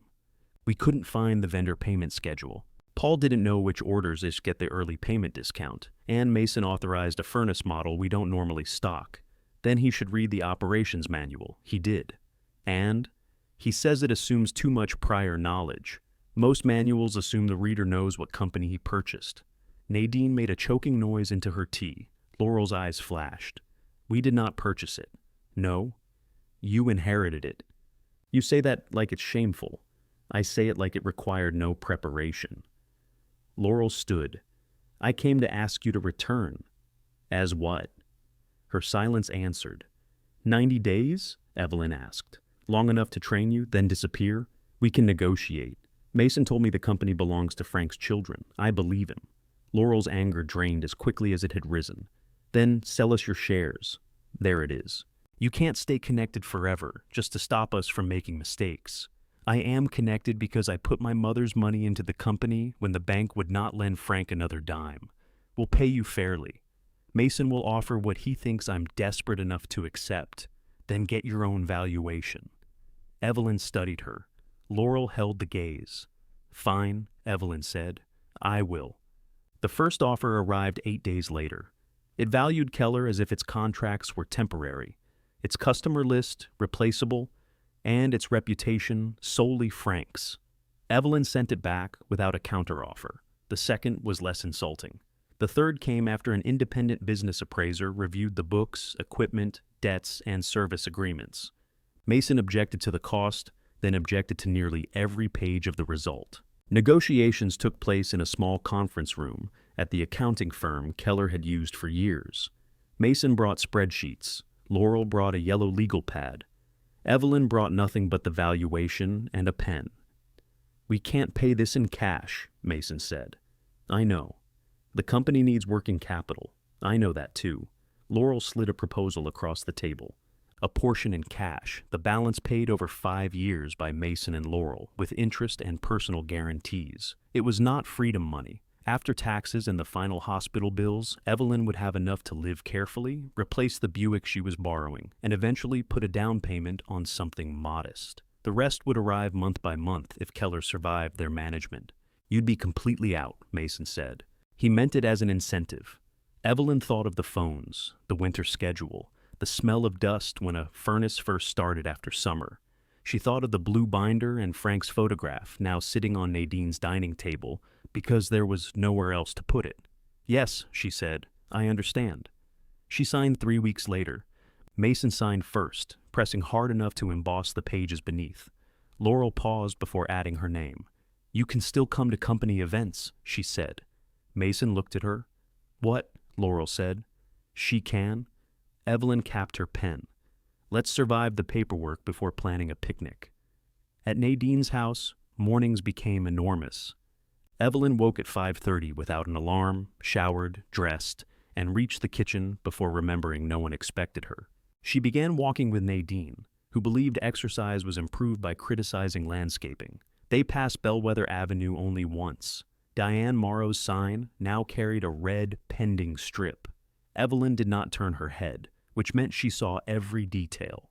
She reorganized Nadine's pantry. Then she reorganized it back, after Nadine complained that alphabetizing soup was a sign of spiritual collapse. She volunteered twice a week at a neighborhood food pantry and frightened its director by producing an inventory report nobody had requested.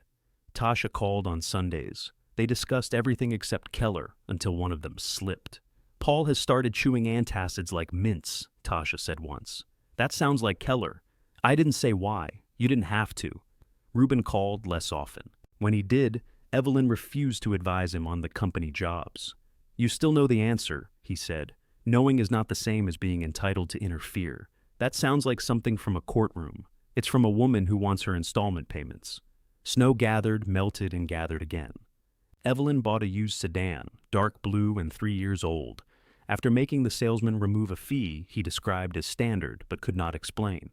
Nadine celebrated by putting one ceramic angel on the dashboard. Spring advertisements began appearing on television while the gutters were still edged with ice. One wet March evening, the doorbell rang. Reuben stood on the porch in his Keller jacket, rain darkening his silver beard. He held a cardboard box containing his work boots, travel mug, and the folded service schedules he had forgotten to throw away. Nadine looked from the box to his face. You quit? She asked. Reuben stepped inside. No, he said. Mason fired me. Nadine stepped aside to let him in. Shoes, she said. Reuben looked down at his wet work boots. I just lost my job, and my rug has done nothing to you. He removed the boots and set them beside the door. In his black socks, carrying the cardboard box against his chest, he looked less like a field supervisor than a man arriving late to his own eviction. Evelyn took his damp jacket. What happened? Mason scheduled a rooftop replacement at the Whitcomb offices for one day. That is a 2-day job. I mentioned this. I assume you use more colorful language. I said the schedule was unsafe. What did he say? That the crane was booked for Tuesday, the forecast was clear, and the customer expected heat by 5.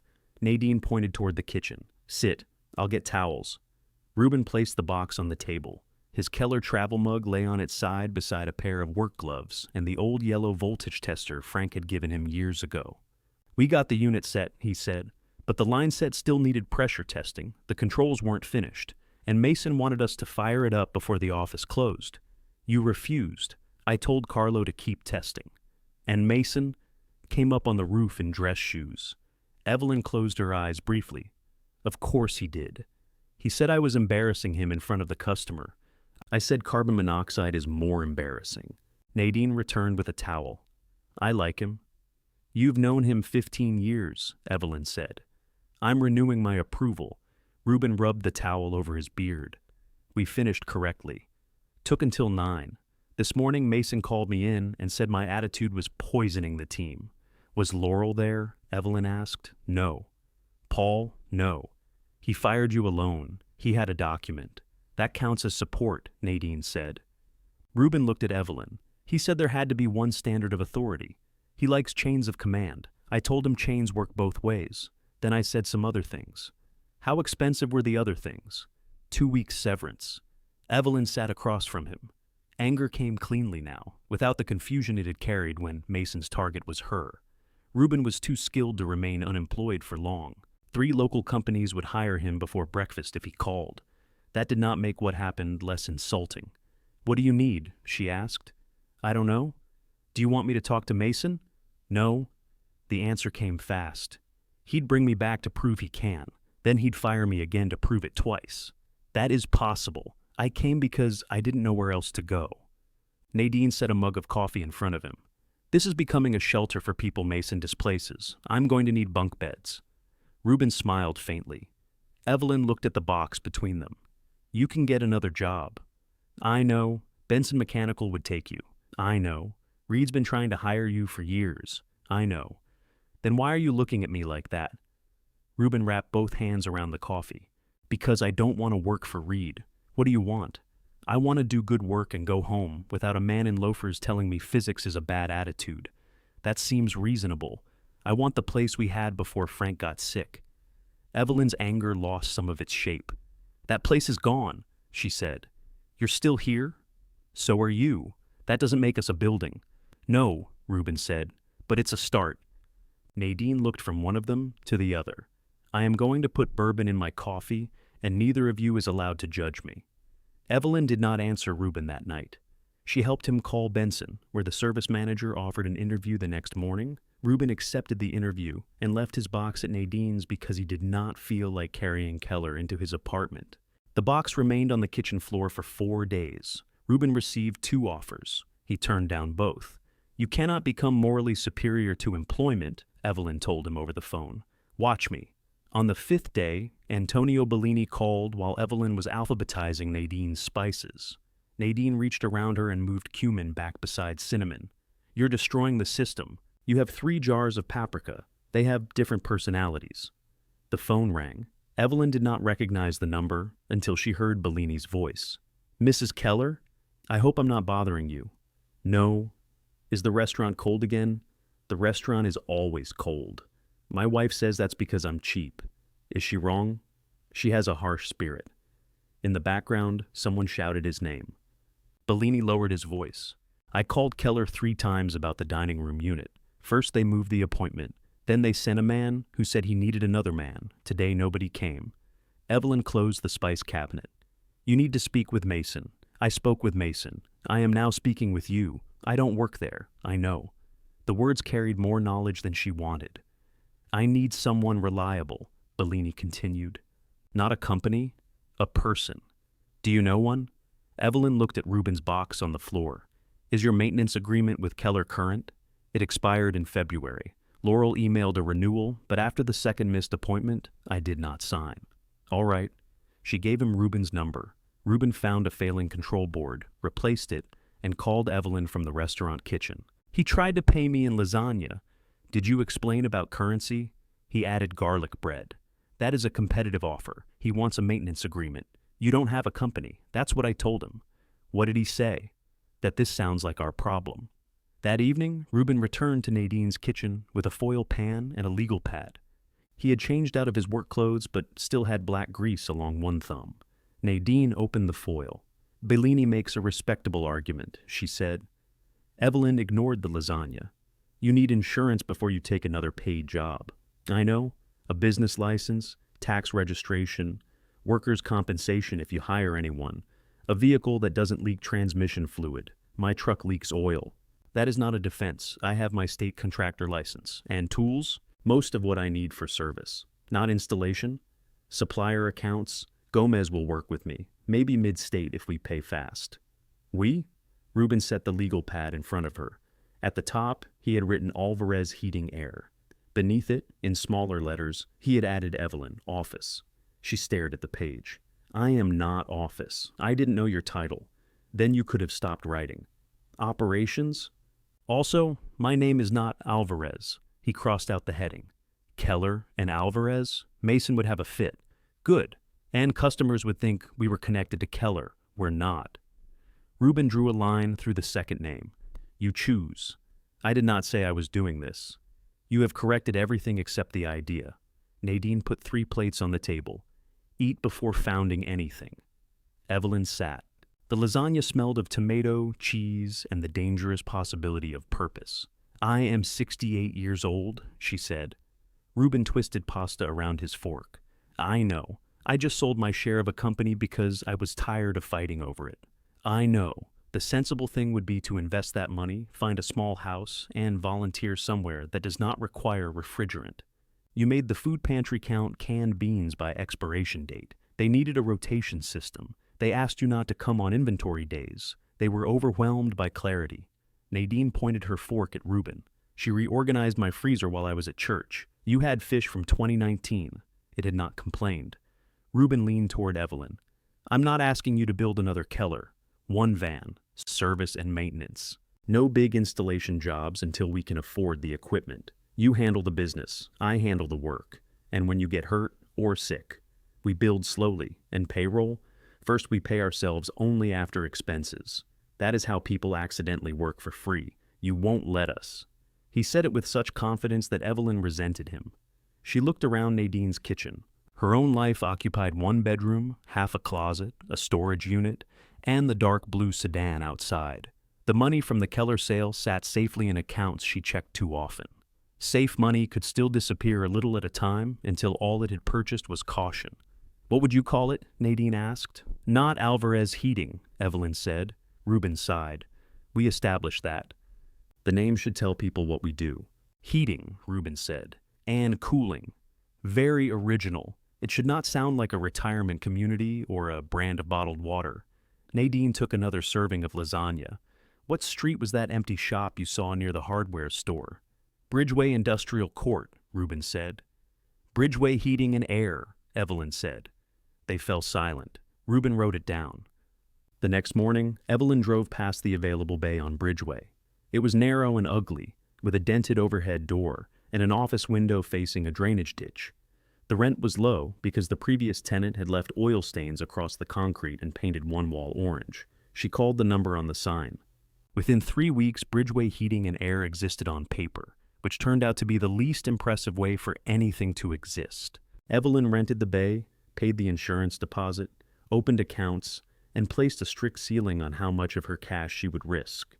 She would not borrow against Nadine's house, and she would not spend the money meant for her own future home. Reuben leased one white van. They bought used shelving and a metal desk that was gray rather than green. Evelyn chose a simple service program after making the salesman demonstrate how to correct a scheduling mistake. "What happens when the internet goes down?" she asked. "The platform has 99.9% uptime. What happens during the other 0.1? He blinked. She bought a paper appointment book.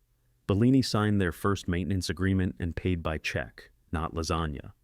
For 2 days, the telephone did not ring. On the third morning, Reuben sat in the folding chair beside Evelyn's desk, drinking coffee beneath a handwritten "no smoking" sign left by the previous tenant. "Maybe we should have called it Alvarez Heating," he said. "Names do not create demand. Mine might. It did not create rent money." A truck splashed through the drainage ditch outside. The wall heater clicked loudly but produced little warmth. Reuben checked his phone. Evelyn rearranged 3 pens in a chipped ceramic cup. She had refused to bring Frank's brass bell to the shop. It remained wrapped in a towel beneath Nadine's bed. The telephone rang.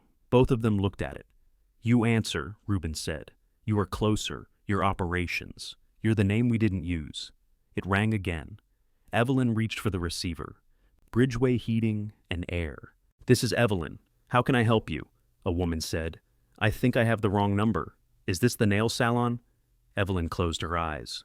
"No, ma'am." "Oh, sorry." The line went dead. Reuben nodded solemnly. Strong first contact. The phone rang again before Evelyn could insult him. This time, it was a warehouse manager with 2 malfunctioning rooftop units and a service company that could not come until next week. Evelyn picked up her pen. "What's the address?" she asked. The warehouse sat behind a row of loading docks on the west side, its roof flat and white beneath a thin April sun. Reuben climbed the access ladder with his tool bag while Evelyn waited below because the manager insisted somebody sign a visitor form written in print small enough to punish age. "You the owner?" the manager asked. "One of them." "You don't look like a heating guy." "I'm not." He glanced up at Reuben, now kneeling beside the first rooftop unit. "Then, what do you do?" "I make sure the heating guy gets paid." The manager nodded with immediate respect. One unit had a failed contactor. The other had a burned control board that required ordering. Reuben restored partial heat before lunch and returned the following afternoon to finish. The manager paid within 10 days and gave their number to the machine shop next door. The machine shop called about an exhaust fan. "We don't service exhaust fans," Reuben said. "We do if you know how," Evelyn replied. "I know how." "Then we service one exhaust fan." That job led to a thermostat replacement in the front office. The office manager recommended them to her accountant, whose furnace made a noise Tasha would have classified as either pebbles or mice. It was neither. Reuben found a loose access panel and charged only the service fee. The accountant stared at the invoice. "That's it?" "That's it," Reuben said. "You could have told me anything." Yes. The accountant recommended them to everyone. Business arrived that way sideways, unevenly, and rarely at a convenient hour. A week of silence would be followed by 6 calls in one morning. Evelyn learned that a company with one van could be both fully booked and nearly broke. Insurance cost more than she had estimated. Parts had to be paid for before customers paid Bridgeway. The first commercial check arrived 37 days after the invoice, despite terms that said 15. On the 38th day, Evelyn drove to the customer's office and sat in reception until someone found the check.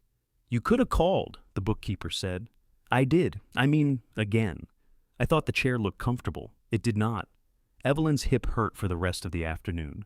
She began arriving at the Bridgeway Bay before 7 and leaving after dark. She answered calls, ordered parts, prepared estimates, mailed invoices, and kept one eye on Ruben's schedule because he believed travel time was a rumor created by pessimists. At night, she returned to Nadine's house with her ankles swollen above her shoes. Nadine watched her lower herself into a kitchen chair. "You look terrible." "Thank you. You're doing the thing." "What thing?" "The thing where you turn exhaustion into a moral achievement." "I am building a company. You already built one. It ate 27 years and gave you a slide." Evelyn opened the container Nadine had left in the refrigerator. "This is meatloaf. That's not a question. You hate meatloaf. You like it." The simple fact warmed Evelyn more than it should have. Nadine sat across from her. "Hire somebody." "We cannot support another salary yet." "Then work fewer hours." "We cannot support that either." "You are not Frank. Nobody needs you to die tired beside a thermostat." Evelyn's fork stopped. Nadine's face softened. "Too soon?" "Yes." "Still true?" "Yes." The next morning, Evelyn made a list of tasks only she could perform and discovered it was much shorter than the list of tasks she had claimed. She hired a bookkeeper for 8 hours a month, arranged for an answering service after 6, and told Ruben they would stop accepting routine weekend calls unless the customer had a maintenance agreement. "What if they need us?" he asked. "Then they can need us on Monday. That doesn't sound like you. It sounds like someone who intends to reach 70. Ruben considered that. "Can we still take real emergencies?" "Yes." "How do we define real?" "If you have to ask, it's Monday." By early June, the orange wall had been painted a sober gray. The dented overhead door had been repaired, and Bridgeway's white van carried blue lettering on both sides. The logo was plain enough to satisfy Evelyn and attractive enough to disappoint Laurel if she ever saw it. Evelyn saw Keller trucks often. Their service territories overlapped because the city was only so large, but she refused to follow them into accounts with active Keller agreements.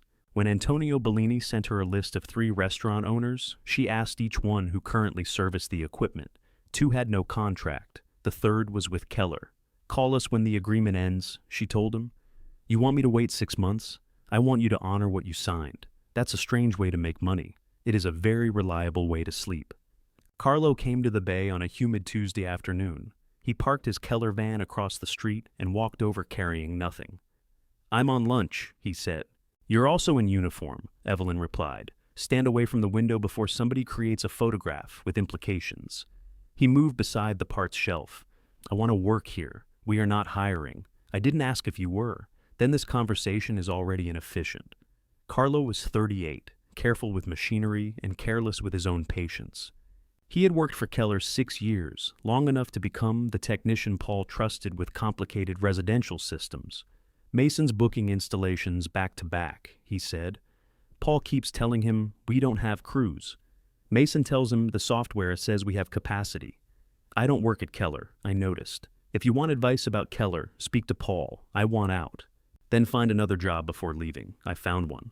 "No, you found an old employer in a cheap bay. Ruben says you've got more calls than you can cover." Evelyn made a note to injure Ruben. "We have work for 1 licensed contractor and occasional help," she said. "We do not have steady payroll for a second technician. I can take fewer hours at first. You cannot pay rent with loyalty. I'm not being loyal. I'm tired. That's a worse reason to change jobs." Carlo studied her. "You really aren't going to poach anybody?" "No." "Mason says you are. Then this is a valuable chance for him to be wrong." She sent Carlo back to work. 2 weeks later, Bridgeway secured maintenance agreements with the warehouse, the neighboring machine shop, Bellini's restaurant, and a 6-office commercial building Reuben had serviced years earlier under a company that no longer existed. The revenue was enough to cover a modest salary. Evelyn called Carlo. "Do you still want fewer hours?" He arrived that evening with a resume she did not need and a list of tools he owned. Evelyn made him give Keller proper notice. Mason told him not to bother finishing the 2 weeks. Carlo started Monday. Reuben bought powdered donuts for the occasion. Evelyn found sugar on the new floor and pointed at it. "We have been open 10 minutes. "It's tradition," Reuben said. "It's ants." Carlo raised a paper cup. 2 ants. They drank burnt coffee in the gray office while a box fan pushed warm air from one side of the room to the other. There were no speeches, photographs, or leadership slides. Evelyn had never felt more visible. The call from Mason came before lunch. "You hired Carlo. He applied. You recruited him while he was on my clock. I told him to leave my office and return to work. He says you promised him a job. Not that day.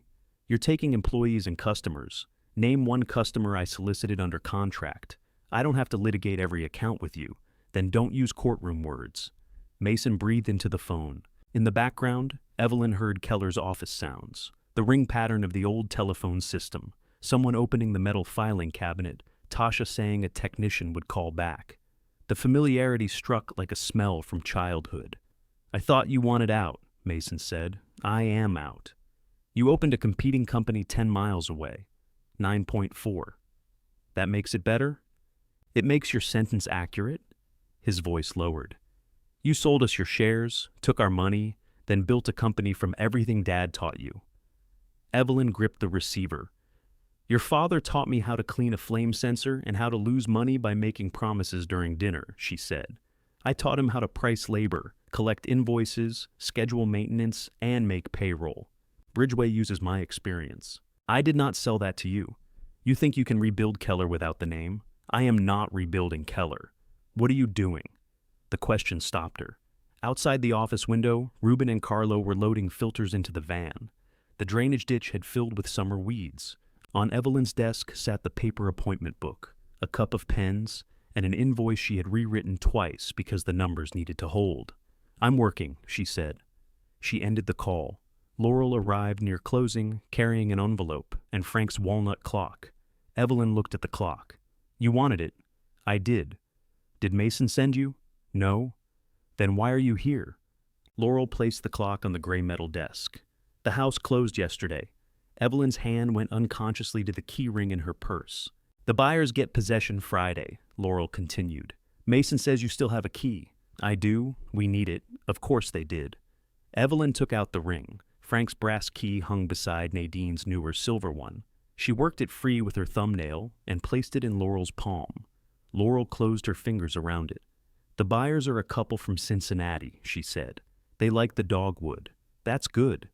They asked about the garage. Diane told them the company started there. Diane likes a story. I told them the truth. Evelyn looked toward the bay, where Reuben was showing Carlo a cracked contactor as if it were a fossil. "What truth?" "That you built it with Dad."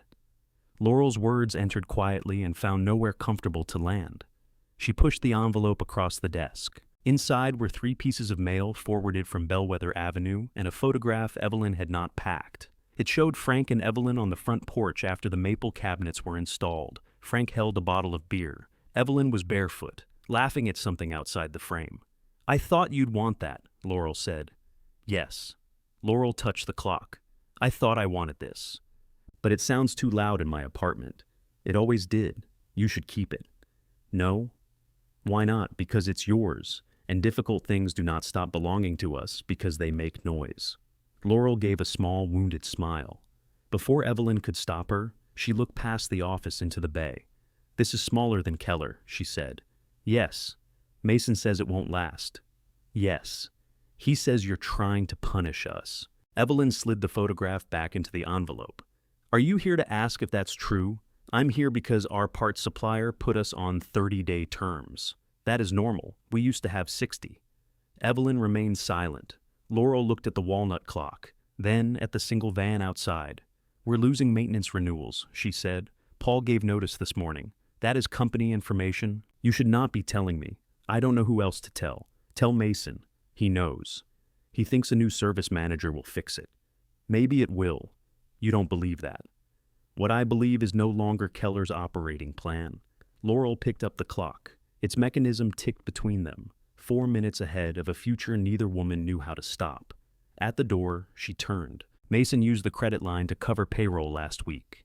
Evelyn thought of the 5-year note, the checks that had arrived on time so far, and 14 people whose rent did not care who Frank had loved first. That is his decision, she said. Laurel waited for more. Evelyn did not give it. After she left, Evelyn carried the old photograph into the bay. Reuben and Carlo had gone home.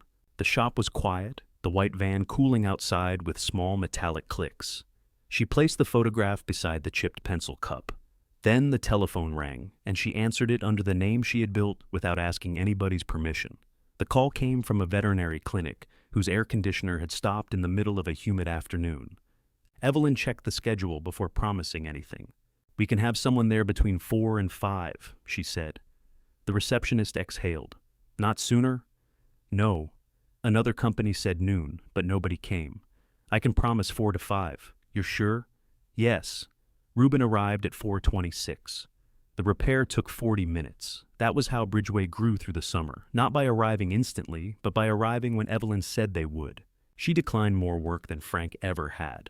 When the schedule was full, she said so. When a replacement required equipment they did not own, she referred it elsewhere. Each refusal bothered her for several minutes, then allowed her to keep 3 other promises. The heat brought enough calls to justify Carlo's salary, but not enough to make anything easy. Reuben's leased van needed a compressor repair of its own. A supplier shipment arrived missing 2 control boards and containing 6 thermostats nobody had ordered. Bridgeway's answering service once told a customer that Evelyn would call back after her afternoon meditation. "I was doing invoices," she told the supervisor. "Our representative selected the wrong status code. Why do you have a meditation status? We support diverse workplace needs, then add one for yelling at an answering service." Nadine began stopping by the bay with sandwiches on Thursdays. She claimed she was checking whether Evelyn ate, though she spent most of her visits sitting near the overhead door talking to Reuben. "You two flirt like people negotiating a fence," Evelyn said. Nadine handed her a turkey sandwich. "Jealousy is unattractive. I'm delighted. Take him home and remind him invoices require model numbers." Reuben looked up from the workbench. "I have my own home, not if you keep forgetting model numbers." The installment from Mason and Laurel arrived 5 days late in July. Evelyn noticed the absence the morning it was due and said nothing. On the 3rd day, she checked the agreement. On the 5th, the money appeared without explanation. The August payment was 11 days late. Evelyn called Laurel. "I thought Mason handled the transfers," Laurel said. "The note has both your names." "I know. Is Keller unable to pay?" "No. We're having timing issues. That is what unable to pay means on a particular day." Laurel lowered her voice. "The commercial receivables are slow. They were always slow. That's why the maintenance payments stay in reserve." There was silence. Evelyn looked through the office window. Carlo was wiping down the van. Reuben stood beside him, gesturing with a wrench. "Laurel," she said, "is there still a reserve? Mason used some of it during the freeze. That was 9 months ago. And for the routing implementation. And the van deposits." "What van deposits?" "We replaced 3 older units." "With cash?" "Some cash." Evelyn closed her eyes. Mason had ordered vehicles before securing the volume to justify them. She knew that without seeing a single ledger. "This is not my business anymore," she said. "You keep saying that. Because you keep calling as if it is. You asked why the payment was late. I am allowed to ask why money owed to me is late."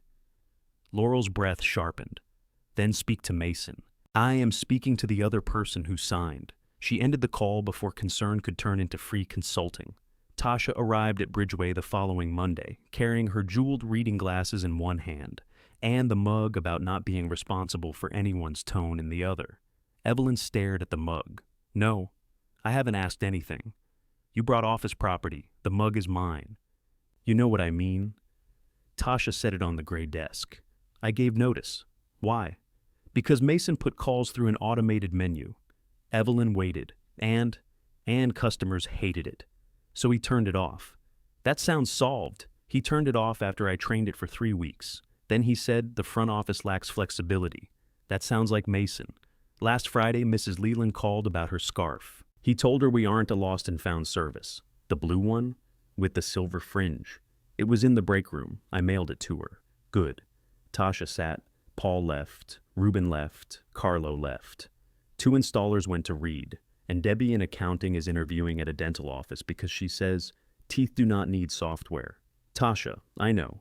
Keller information. Yes. I am not offering you information. I am offering me. Bridgeway had reached the point where Evelyn answered phones while preparing estimates, ordering parts, and trying to remember whether she had eaten. A front office employee would help. A full-time salary would also consume most of the cushion they had built. I can give you 25 hours a week, Evelyn said. No health plan yet. I am working on it. The pay will be less than Keller. How much less? Evelyn told her. Tasha winced. I may have to become responsible for people's tone. Take the weekend. I already did. It was terrible. Discuss it with whoever depends on your income. Nobody does except me. Then discuss it with yourself twice. Tasha started the next Tuesday.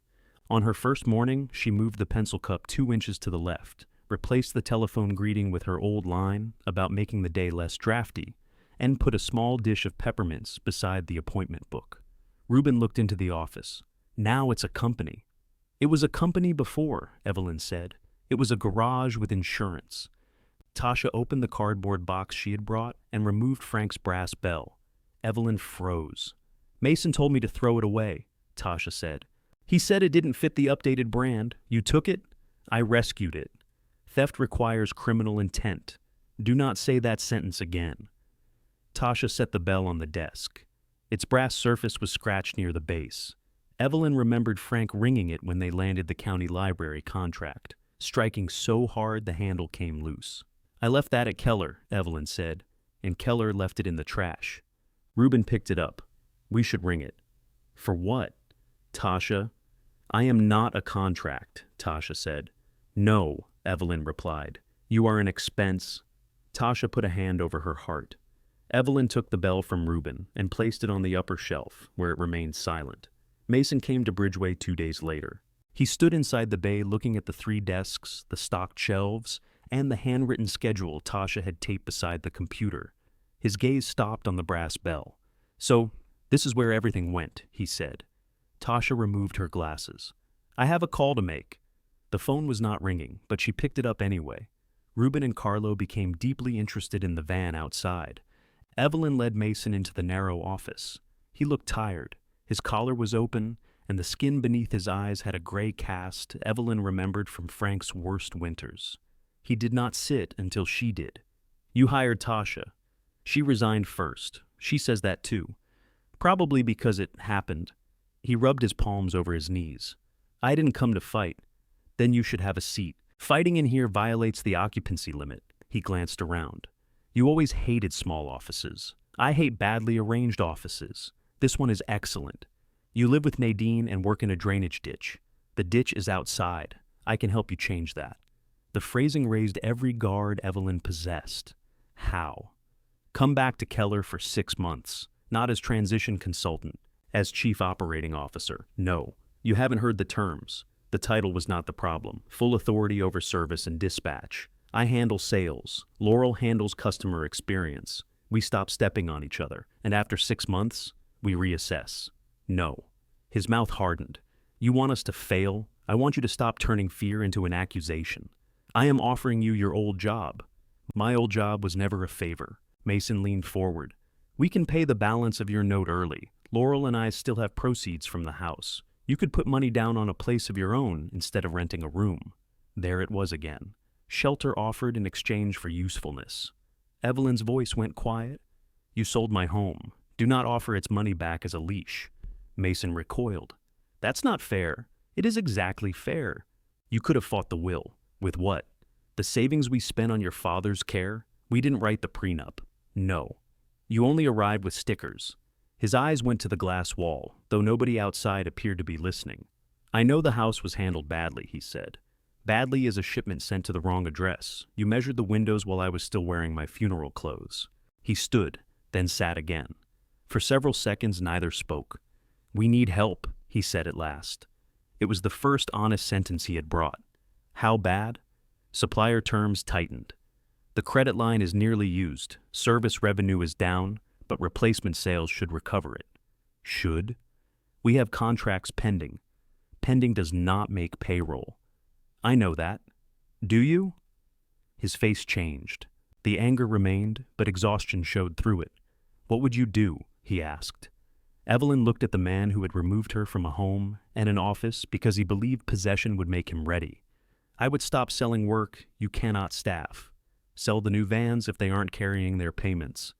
Cut the service territory back. Put money into maintenance and keep the technicians you have. And come back? No. Then this is useless. It is free advice. You should value it accordingly. He pushed up from the chair. Evelyn did not want to say the next words. That was partly why she knew they were true. If you decide you cannot continue, I would consider buying the operating assets. Mason went still. Bridgeway could take the service agreements, usable equipment, inventory, and selected debts, she said. Not your expansion obligations. Not a rescue where you stay president and I clean up behind you. You want Keller. I want the part that still works. You started this company to drive ours down and buy it cheap. No. You drove Keller down while I built something small enough to understand. He stared at her with open hatred now, but beneath it she saw fear. You couldn't afford us, he said. Then you have nothing to worry about. He left without saying goodbye. That night, Evelyn lay awake in Nadine's back room, listening to the mantel clock in the hall. Laurel had finally left it there after claiming her apartment walls were too thin. It remained 4 minutes fast. Evelyn pictured Keller's shop, the parts room, the dispatch board, Frank's office, the empty hook where his jacket had hung before Mason began wearing it. She had not expected the thought of owning it again to feel less like victory than responsibility. Her phone rang at 6 the next morning. Laurel spoke before Evelyn could say hello. Mason says your offer is an insult. It was not an offer. He says he'll sell to anyone before he sells to you. That is his choice. He called 2 brokers. Evelyn sat up in the narrow bed. And one said he needs financial statements. The other asked whether management would stay. What did Mason say? That he would. Evelyn heard Laurel swallow. I told him I wouldn't, she said. I want out. Outside the window, dawn touched the roof of Evelyn's dark blue sedan. Somewhere down the hall, Nadine's coffee maker began to sputter. Laurel, Evelyn said, does Mason know you're calling me? No. Then tell him. And if he refuses, he owns half of Frank's shares. You own the other half. He won't forgive me. That is not the same as being unable to proceed. Laurel was silent. When she spoke again, her voice was steadier. I'll tell him. Laurel told him that afternoon. Evelyn knew because Mason called at 4:13 and said, You're splitting my family. Tasha looked up from the front desk. Evelyn carried the phone into the bay, where the noise of Ruben testing a blower motor gave the conversation privacy. Your sister disagreed with you, Evelyn said. That is not the same as me splitting anything. You told her she could force a sale. I told her she owns what she owns. You've been waiting for this. I was ordering filters when she called. You know what I mean. Evelyn watched Ruben connect a meter lead.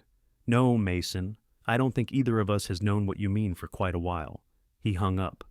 The brokers did not rescue him. One proposed an asking price based on the Keller of 2 years earlier and received no serious inquiries. The second brought a regional home services company through the shop, but its representatives wanted the maintenance contracts, the telephone number, and none of the people. After reviewing the vehicle obligations and supplier balances, they reduced their offer by nearly half. Mason rejected it publicly and tried to revive it privately. The company declined. September's installment to Evelyn did not arrive. She sent the required written notice and gave Mason and Laurel the time allowed under their agreement. The deadline passed. Laurel called twice. Mason did not call at all. At Bridgeway, Evelyn pretended the missed payment changed nothing. She approved payroll, negotiated filter pricing, and declined a large apartment contract because it required 24-hour coverage they could not yet provide. We could hire another technician, Ruben said, on the hope that one contract renews. It's a good account. It's an account designed for a company larger than ours. We might be larger if you stop protecting us from work. We might be dead in a ditch if I stop protecting us from work. Ruben looked through the office window toward the actual drainage ditch. Bad example, Evelyn admitted. That evening, she spread Keller's old valuation, Bridgeway's current statements, and the unpaid note agreement across Nadine's dining table. The blue bowl held apples in the center, forcing her to arrange the papers around it. Nadine came in wearing slippers and carrying the walnut mantel clock. "It stopped," she said. "Wind it." "I did." "Then you wound it backward. Time should be more intuitive." She set the clock beside the papers. "Are you buying that company?" "I haven't decided. You have 3 sharpened pencils. That is not evidence. It was during your divorce." "I have never been divorced." "Exactly. You were extremely prepared." Evelyn removed her glasses and rubbed the bridge of her nose. "If I do this, Bridgeway takes on debt. We would have to use most of our cash reserve and finance the rest. Reuben and I could lose what we built, then don't. 14 people once worked at Keller. How many now? 8, including Mason and Laurel." Nadine sat. "Are you buying jobs?" "No." "Frank's name?" "No." "Your old office?" "It had terrible light." "Then what?" Evelyn looked at the blue bowl. A small bruise darkened one apple where it rested against the glass. "The maintenance base is still valuable," she said. "The parts inventory is worth something. The building lease is favorable. 3 vans are usable if the others go back. Their supplier balance can be negotiated if somebody starts paying on time." Nadine waited. "And I know how to run it." "There she is. That is not vanity." "I didn't say it was. What if somebody else buys it and closes the service department? Would that be your fault?" "No." "You answered too fast." Evelyn put her glasses back on. "I don't want revenge badly enough to ruin Bridgeway." "Good. I may want the business badly enough to risk it." "That sounds more dangerous." It was. Before Evelyn would name a price, she required complete books, vehicle contracts, employee obligations, customer agreements, and vendor balances. Mason refused. Laurel insisted. Their argument arrived at Bridgeway in person on a rainy Thursday morning. "You don't hand a competitor your customer list," Mason said. "You don't ask someone to buy a box she can't open," Evelyn replied. Laurel sat rigidly beside him. She signed a confidentiality agreement. "She started a competitor 6 months after selling us her shares." "Bridgeway's customers are not Keller's," Evelyn said. "Some were, after their contracts ended." "You always have an answer. That's useful in business." Mason pushed away from the desk. "We're done." Laurel did not move. He looked at her. "Come on." "No." "Laurel, we owe her a payment we cannot make. We can make it when the Rutherford installation pays. The Rutherford installation is already spent." His face drained. "You don't discuss cash flow in front of the woman whose money you used as cash flow?" Evelyn said nothing. Laurel had finally stopped cushioning her sentences, and the effect was not graceful. It was overdue. Mason stood over his sister. "You want to sell Dad's company to her because you never wanted the work.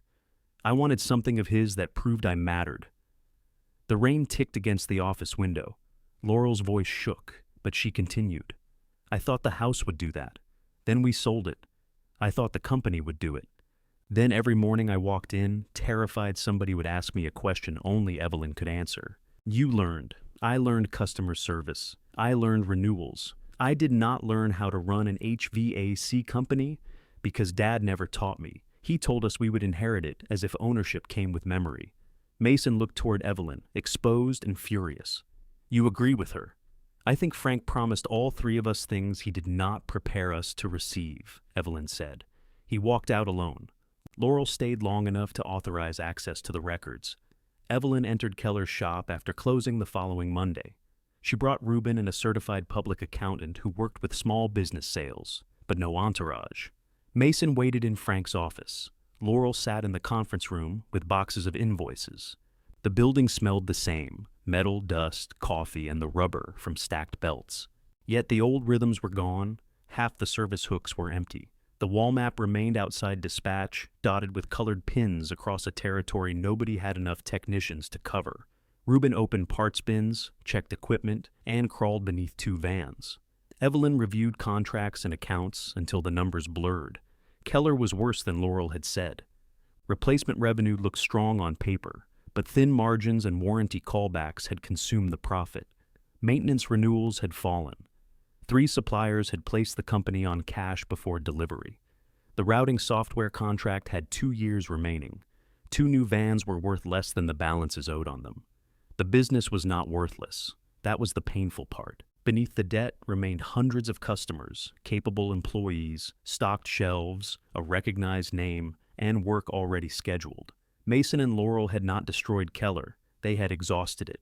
At 9:30, Evelyn found Mason alone in Frank's office. He was not wearing Frank's jacket. It hung on the hook beside the door. "Well," he asked, "you cannot continue another winter this way. That isn't a price.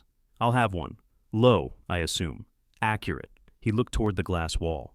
"You like seeing it like this?" "No. Not even a little?" Evelyn considered lying. "A little," she said, "for about 30 seconds. Then I saw the vendor balances." His mouth pulled into something that was almost a smile and not remotely amused. "I thought sales would fix it," he said. "Sales can kill a company faster than no sales if you price them badly. Dad always said volume covered mistakes. Your father said many things while I corrected his invoices." Mason leaned back. The fight had gone out of him for the night. "Rutherford owes us $84,000, he said. "How much do you owe against the job?" "68. "Before callbacks?" "Yes." "And the payment date?" "They say next Friday. Customers say many things too." He nodded as if she had confirmed a sentence already running in his head. Evelyn spent the next week constructing an offer that frightened her. Bridgeway would purchase Keller's service agreements, usable inventory, trade name, phone number, and selected vehicles. It would assume specific supplier debts and honor employee wages and accrued vacation. The unpaid balance Mason and Laurel owed Evelyn would reduce the purchase price, but not erase it. The new entity would reject the worst vehicle obligations and the routing contract unless those vendors agreed to revised terms. Rubin read the draft twice. "You're bringing Keller into Bridgeway," he said. "I'm bringing what works. What if it swallows us? Then we do not sign." "And Mason?" "No management role. Laurel, she wants a clean exit. Tasha will want her desk. Tasha can negotiate with me like everyone else." He folded the pages. "You're scared, yes. Good." Frank was never scared enough. The formal offer was lower than Mason wanted and higher than Evelyn's most cautious number. Laurel accepted it after one night. Mason rejected it without a counteroffer. Another payroll approached. Rutherford's check did not. On Friday, Keller's largest supplier suspended deliveries until its past due balance was paid. 2 scheduled installations stopped. 1 customer canceled. The remaining technicians began calling other companies. Evelyn did not lower her price. Every day made the assets less valuable, but lowering it would turn necessity into punishment. She kept the offer open for 5 business days. On the 5th evening, Mason came to Bridgeway after everyone else had left. He carried no portfolio. Frank's canvas jacket was folded over one arm. Evelyn unlocked the office door and let him in. He remained standing. "If I agree," he said. "You keep the name?" "Yes." "The employees?" "They receive offers at their current pay. I cannot force them to stay." "And my father's picture?" "That is not part of the transaction." He looked down at the jacket. "What happens to me?" "I don't know." "That's convenient. It is also the truth." He placed the jacket on the gray desk, beside the unsigned offer Evelyn had left there. For a long time, he did not touch the pen. Then he said, "I want one change." Mason looked at the offer. "The Keller name stays. It is one of the assets I'm buying.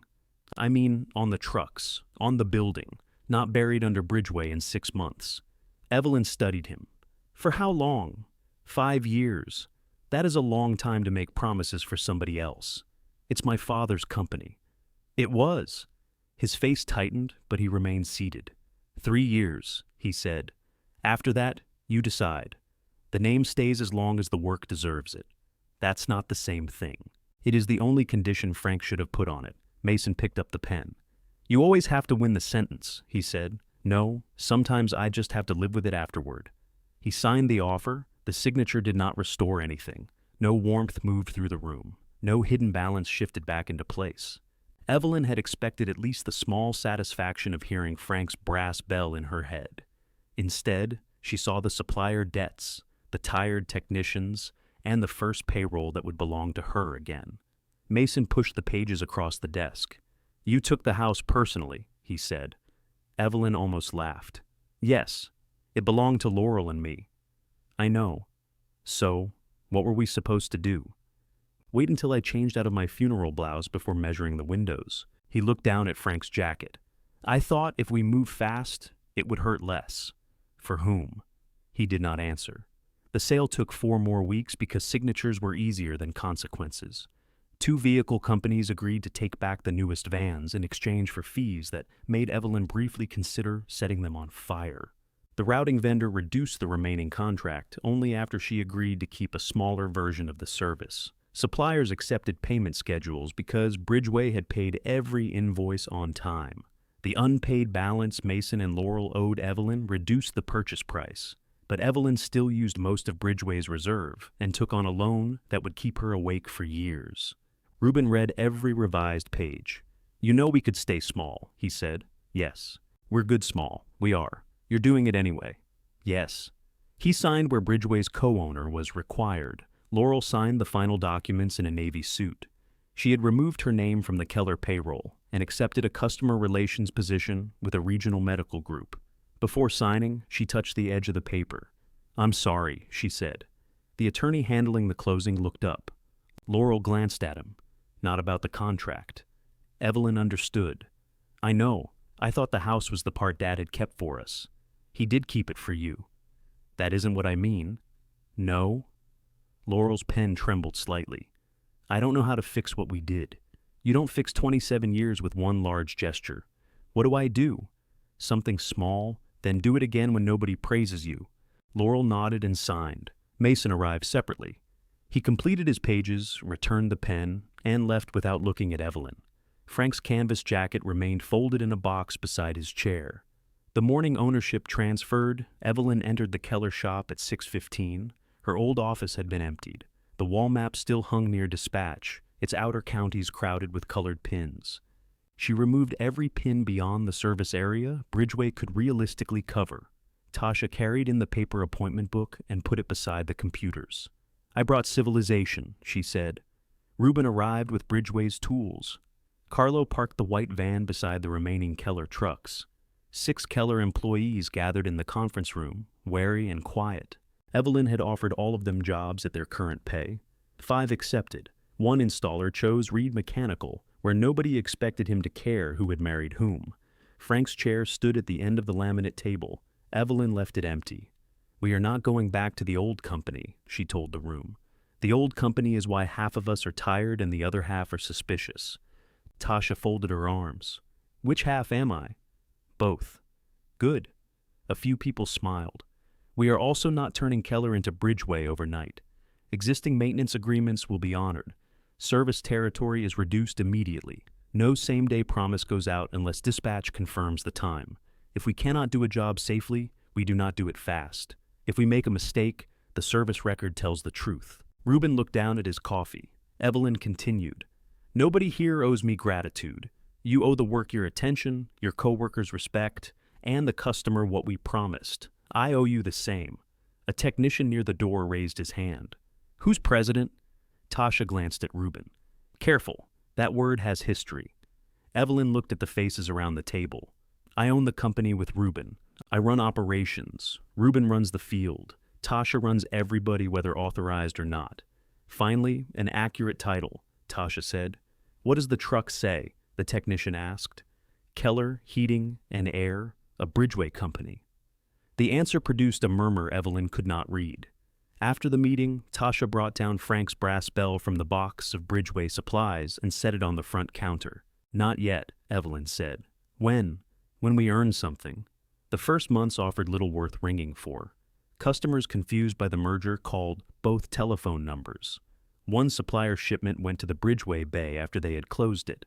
A commercial boiler failed during a cold snap, and Evelyn slept on the office sofa for 3 hours while Reuben and Carlo waited for a pump from Columbus. They did not make every customer happy. They did make payroll. Evelyn sold 2 slow-moving equipment lines, reduced inventory, and let the expensive showroom Laurel had created become a training room. The routing system stayed, but Tasha kept the paper schedule open beside it. Redundancy, she said, whenever Mason's software froze. By January, maintenance renewals had begun to climb. Not dramatically. No miraculous contract rescued them. Hundreds of small payments arrived because calls were returned. Appointments were kept, and technicians wrote down what they had actually done. One Friday, the supplier that had suspended Keller's deliveries restored standard terms. Tasha read the email twice, walked to the brass bell, and struck it. The sound carried through the shop. Reuben leaned out of the parts room. What did we win? 30 days to pay people we already owe. He nodded. Ring it again. Evelyn let her. She remained at Nadine's through the winter. Every month she deposited $600 into an envelope Nadine kept in a kitchen drawer marked rent. And every month Nadine used part of it to buy groceries Evelyn had not requested. You bought salmon, Evelyn said. You need omega somethings. You hate salmon, I have bourbon. That does not go with salmon. It goes with everything if you stop being narrow-minded. The ceramic angels migrated into Evelyn's room in December and stayed through February because Nadine claimed putting them away too early encouraged bad weather. The walnut mantel clock remained in the hall. Laurel came twice to wind it. The third time, she brought a bakery box and found Evelyn correcting service invoices at the dining table. You're still working nights, Laurel said. Sometimes. Nadine says you're doing the thing again. Nadine says many things in my house. This is Nadine's house. Do not strengthen her position. Laurel smiled and opened the bakery box. Inside were 4 cinnamon rolls with too much icing. I want you to keep the clock, she said. You wanted it. I still do. That's why I'm giving it to you instead of leaving it somewhere because it's inconvenient. Evelyn looked toward the hall. The clock ticked 4 minutes ahead. That was almost wise, she said. I've had a difficult year. You may be learning. Laurel's smile faded. Mason won't return my calls. Give him time. You said things don't fix themselves. Time is not a repair. It is room. And if he never calls, then you know you kept trying. Laurel cut 1 cinnamon roll in half. Do you hate us? Sometimes. The knife stopped. Not all the time, Evelyn added. Laurel nodded slowly. It was not forgiveness, but it was something honest enough to continue from. Mason stayed away from Keller. His name disappeared from local business events. Tasha heard he had taken a sales position with a commercial flooring distributor, but Evelyn refused to ask for details. He appeared in March carrying the old hand-painted Keller sign from the garage on Bellwether Avenue. Evelyn was alone in the training room, reviewing safety records. Mason leaned the sign against the wall without greeting her. The paint had faded, and Frank's original phone number showed beneath a newer layer. Where did you get that? She asked. I took it before the house sold. It was not on your inventory list. You want to prosecute me for a sign? I want consistency. He looked thinner. He wore a plain blue jacket that fit his arms. I found it in my storage unit, he said. Laurel said you might want it.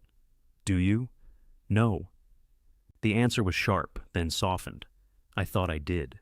Evelyn touched the sign's rough edge. Frank had painted it across 2 boards in the garage, using a level for the first word and impatience for the rest. The ampersand is crooked, she said. Dad said it looked friendly. Your father believed errors became charm, if he explained them confidently. Mason almost smiled. They stood beside the sign. I was good at selling flooring, he said. I thought that meant I could sell anything. You were good at selling heating systems, not profitably. No. He looked through the glass toward dispatch. Tasha was speaking on the phone. Reuben crossed the shop carrying a filter box. Nothing stopped because Mason was present. I kept thinking you made Dad need you, he said, like you had arranged the whole company so nobody else could get close to him. Sometimes I made myself necessary because it was easier than asking to be valued. Mason looked at her. That does not mean I created his choices, she said. I know. It was not an apology. Then he tried again. I shouldn't have gone into the house that morning. No, I shouldn't have called it practical. No, I don't know what else to say. Try coming back when you do. He nodded, accepting the boundary more quietly than she expected. Can I have coffee first? You may have coffee. That does not mean you work here, I figured. He sat in the training room beneath the crooked sign. Evelyn brought 2 cups. They discussed nothing important. It was the most honest half hour they had ever spent together. In April, Evelyn found a small brick ranch 7 minutes from the shop. It had 2 bedrooms, a shallow porch, an aging water heater Reuben insulted on site, and a patch of yard large enough for 1 tree. Evelyn made a down payment from what remained of her share sale cash and took a mortgage she could carry without depending on Keller's best month. On moving day, Nadine arrived first and criticized the curtains. Ruben replaced the water heater. Carlo assembled a bookshelf backward, while Tasha read the instructions aloud only after he claimed they had been printed incorrectly. Laurel brought the walnut clock and hung it above the fireplace. The blue bowl went in the kitchen cupboard. Frank's photograph beside the green metal desk went on a shelf in Evelyn's office at home, not in the center and not hidden. By evening, cartons crowded the living room. Everybody ate Bellini's lasagna from paper plates because Evelyn had not found the silverware. Laurel sat cross-legged on the floor. Nadine occupied the best chair without asking. Ruben argued with Tasha about whether the thermostat was level. Evelyn stood in the kitchen doorway and listened. The mantel clock struck 7 at 6:56. "You hung it wrong," Nadine called. "It's supposed to be fast," Laurel said. "That makes no sense." "It did to Frank," Evelyn replied. Someone handed her a paper plate. Someone else asked where the coffee maker belonged. The front door remained open to the mild evening, but the new brass key rested in Evelyn's pocket.